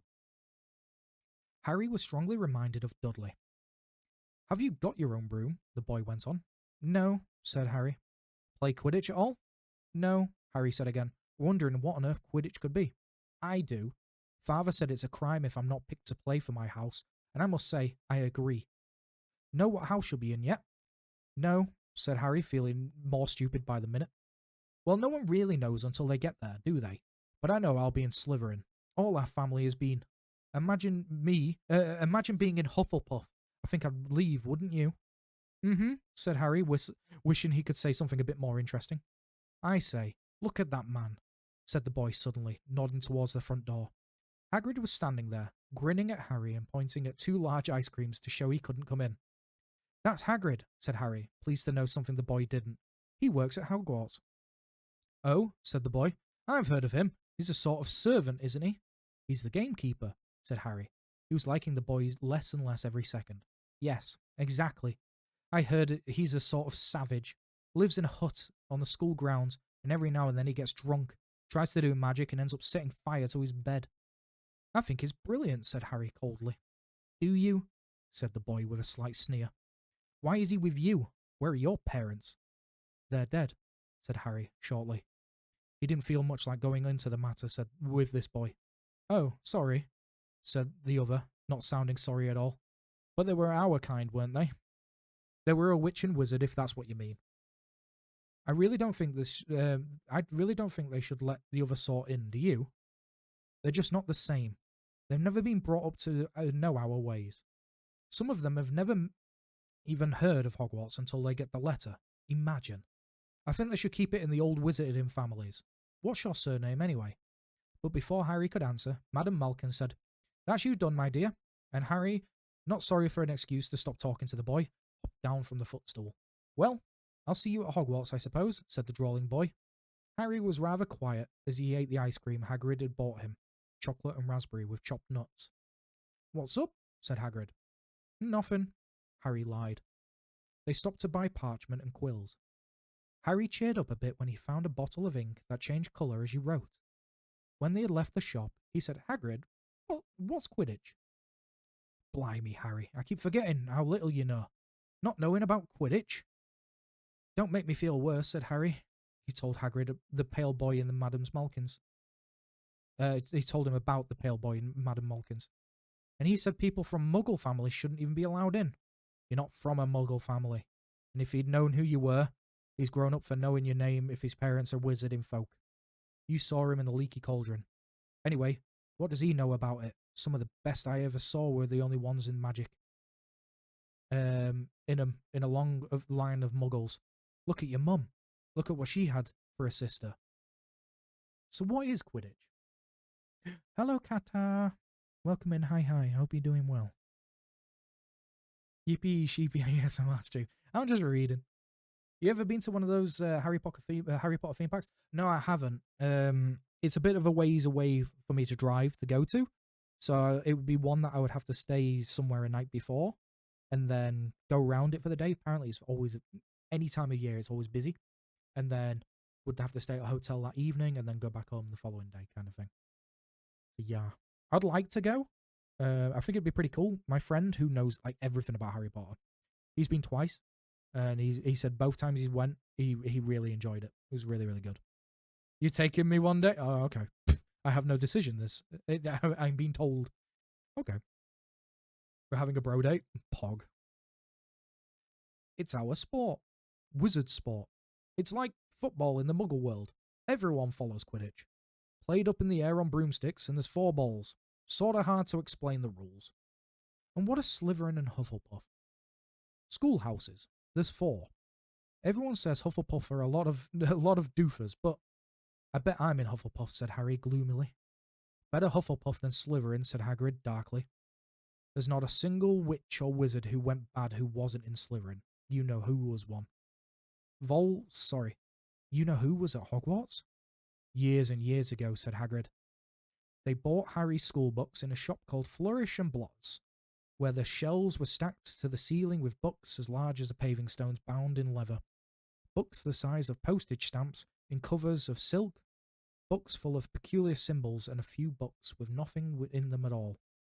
Even Dudley, who never read anything, would have been wild to get his hands on some of these.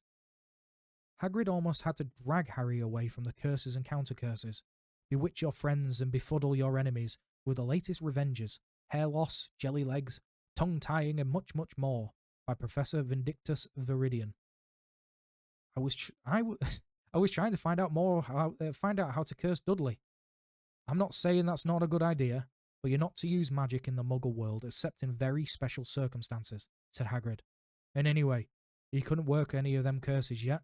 You'll need a lot more study before you can get to that level. Hagrid wouldn't let Harry buy a solid gold cauldron either.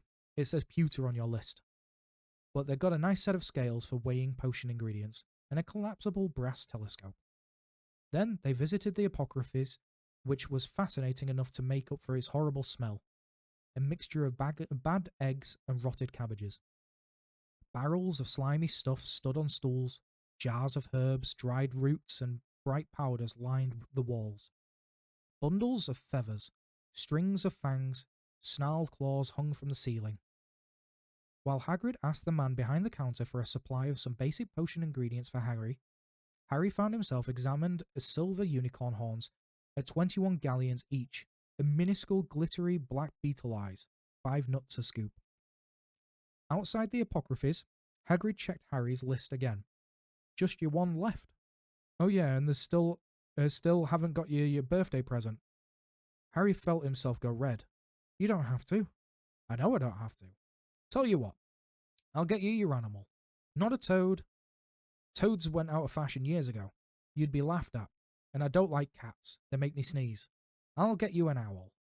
All kids want owls. They're dead useful. Carry your post and everything. 20 minutes later, they left Ilope's Owl Emporium, which had been dark and full of rustling and flickering, jewel-bright eyes. Harry now carried a large cage which held a beautiful snowy owl, fast asleep with her head under her wing. He couldn't stop stammering his thanks. Sounds just like Professor Quirrell. Don't mention it, said Hagrid gruffly. Don't expect you've had a lot of presents from now, them Dursleys. Just Ollivanders now. The only place for your wand, Ollivanders. And you gotta have the best wand. A magic wand. This was what Harry had been really looking forward to. The last shop was narrow and shabby. Peeling gold letters over the door read Ollivanders, makers of fine wands since 382 BC. A single wand lay on a faded purple cushion in the dusty window. A tinkling bed rang somewhere in the depths of the shop as they stepped inside. It was a tiny place, empty except for a single spindly chair which Hagrid sat on to wait. Harry felt strangely as though he had entered a very strict library. He swallowed a lot of new questions which had just occurred to him and looked instead at the thousands of narrow boxes piled neatly right on top up to the ceiling. For some reason, the back of his neck prickled. The very dust and silence in here seemed to tingle with some secret magic. Good afternoon, said a soft voice. Harry jumped.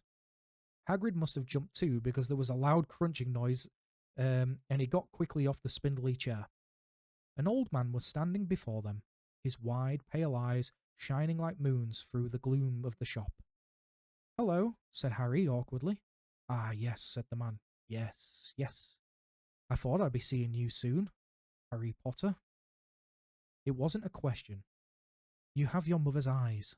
It seems only yesterday she was in here herself buying her first wand. 10 1/4 inches long, swishy, made of willow.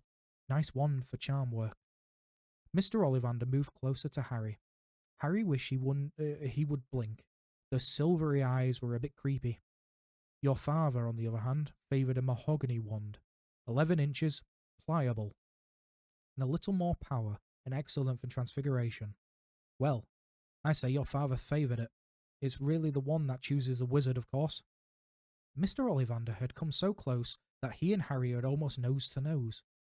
Harry could see himself reflected in those misty eyes. And that's where Mr. Ollivander touched the lightning scar on Harry's forehead with a long white finger. I'm sorry to say I sold the one that did it, he said softly. 13 1/2 inches. You. Powerful wand. Very powerful and in the wrong hands. Well, if I'd known what that wand was going to do what that wand was going out into the world to do. He shook his head and then, to Harry's relief, spotted Hagrid. Rubeus Hagrid! How nice to see you again. Oak, 16 inches, rather bendy, wasn't it? It was, sir, yes, said Hagrid. Good one, that one. But I suppose they snapped it in half when you got expelled, said Mr. Ollivander, suddenly stern. Yes, they did, yes, said Hagrid, shuffling his feet. I've got the pieces, though, he added brightly. But you don't use them, said Mr. Ollivander sharply. Oh, no, sir, said Hagrid quickly. Harry noticed his gripping his pink umbrella very tightly as he spoke. Said Mr. Ollivander, giving Hagrid a piercing look. Well now, Mr. Potter, let me see. He pulled a long tape measure with silver markings out of his pocket. Which is your wand arm? Well, I'm right-handed, said Harry. Hold out your arm. That's it. He measured Harry from shoulder to finger, and wrist to elbow, shoulder to floor, knee to armpit, and round his head. As he measured, he said, Every Ollivander wand has a core of a powerful magical substance, Mr. Potter. We use unicorn hairs, phoenix tail feathers, and heartstrings of dragons. No two Ollivander's wands are the same, just as no two unicorns, dragons, or phoenixes are quite the same. And of course, you will never get such good results with another wizard's wand. Harry suddenly realised with the tape measure, which was measuring between his nostrils, was doing this on its own. Mr. Ollivander was flitting around the shelves, taking down boxes. That will do, he said, then the tape measure crumpled into a heap on the floor. Right then, Mr. Potter, try this one. Beechwood and dragon heartstring, 9 inches, nice and flexible. Just take it and give it a wave. Harry took the wand out, and feeling foolish, waved it around a bit, but Mr. Ollivander snatched it out of his hand almost at once. Maple and phoenix feather, 7 inches, quite whippy. Harry tried, but nothing. But he had hardly raised the wand when it too was snatched back by Mr. Ollivander. No. Here, ebony and unicorn hair, 8 1/2 inches, springy. Go on, try it out. Harry tried and tried. He had no idea what Mr. Ollivander was waiting for. The pile of tried wands was mounting higher and higher on the spindly chair, but the more wands Mr. Ollivander pulled from the shelves, the happier he seemed to become. Tricky customer, eh? Not to worry, we'll find you the perfect match here somewhere. I wonder, now. Yes, why not? Unusual combination. Holly and phoenix feather, 11 inches, nice and supple. Harry took the wand. He felt a sudden warmth to his fingers. He raised the wand above his head, brought it swishing down through the dusty air, and a stream of red and gold sparks shot out the end like a firework, throwing dancing spots of light into the walls. Hagrid whooped and clapped, and Mr. Ollivander cried, Oh, bravo! Yes, indeed, oh, very good. Well. How curious. How very curious. He put Harry's wand back into its box and wrapped it in brown paper, still muttering, Curious. Sorry, said Harry, but what's curious? Mr. Ollivander fixed Harry with a pale stare. I remember every wand I ever sold, Mr. Potter. Every single wand. It so happens that the phoenix whose tail feather is in your wand gave another feather, just one other. It's very curious indeed that you should be destined for this wand when its brother gave you that scar. Harry swallowed. Yes, 13 1/2 inches. You. Curious indeed how these things happen. The wand chooses the wizard, remember. I think we must expect great things from you, Mr. Potter. After all, he who must not be named did great things. Terrible, yes, but great. Harry shivered. He wasn't sure he liked Mr. Ollivander too much. He paid 7 gold galleons for his wand, and Mr. Ollivander bowed them from his shop. The late afternoon sun hung low in the sky as Harry and Hagrid made their way back down Diagon Alley. Back through the wall, back through the leaky cauldron, now empty. Harry didn't speak at all as they walked down the road. He didn't even notice how much the people were gawping at them in the underground. Laden as they were with their funny-shaped packages, they were sleeping with the sleeping snowy owl on Harry's lap. Up another escalator, out into Paddington Station. Harry only realised where they were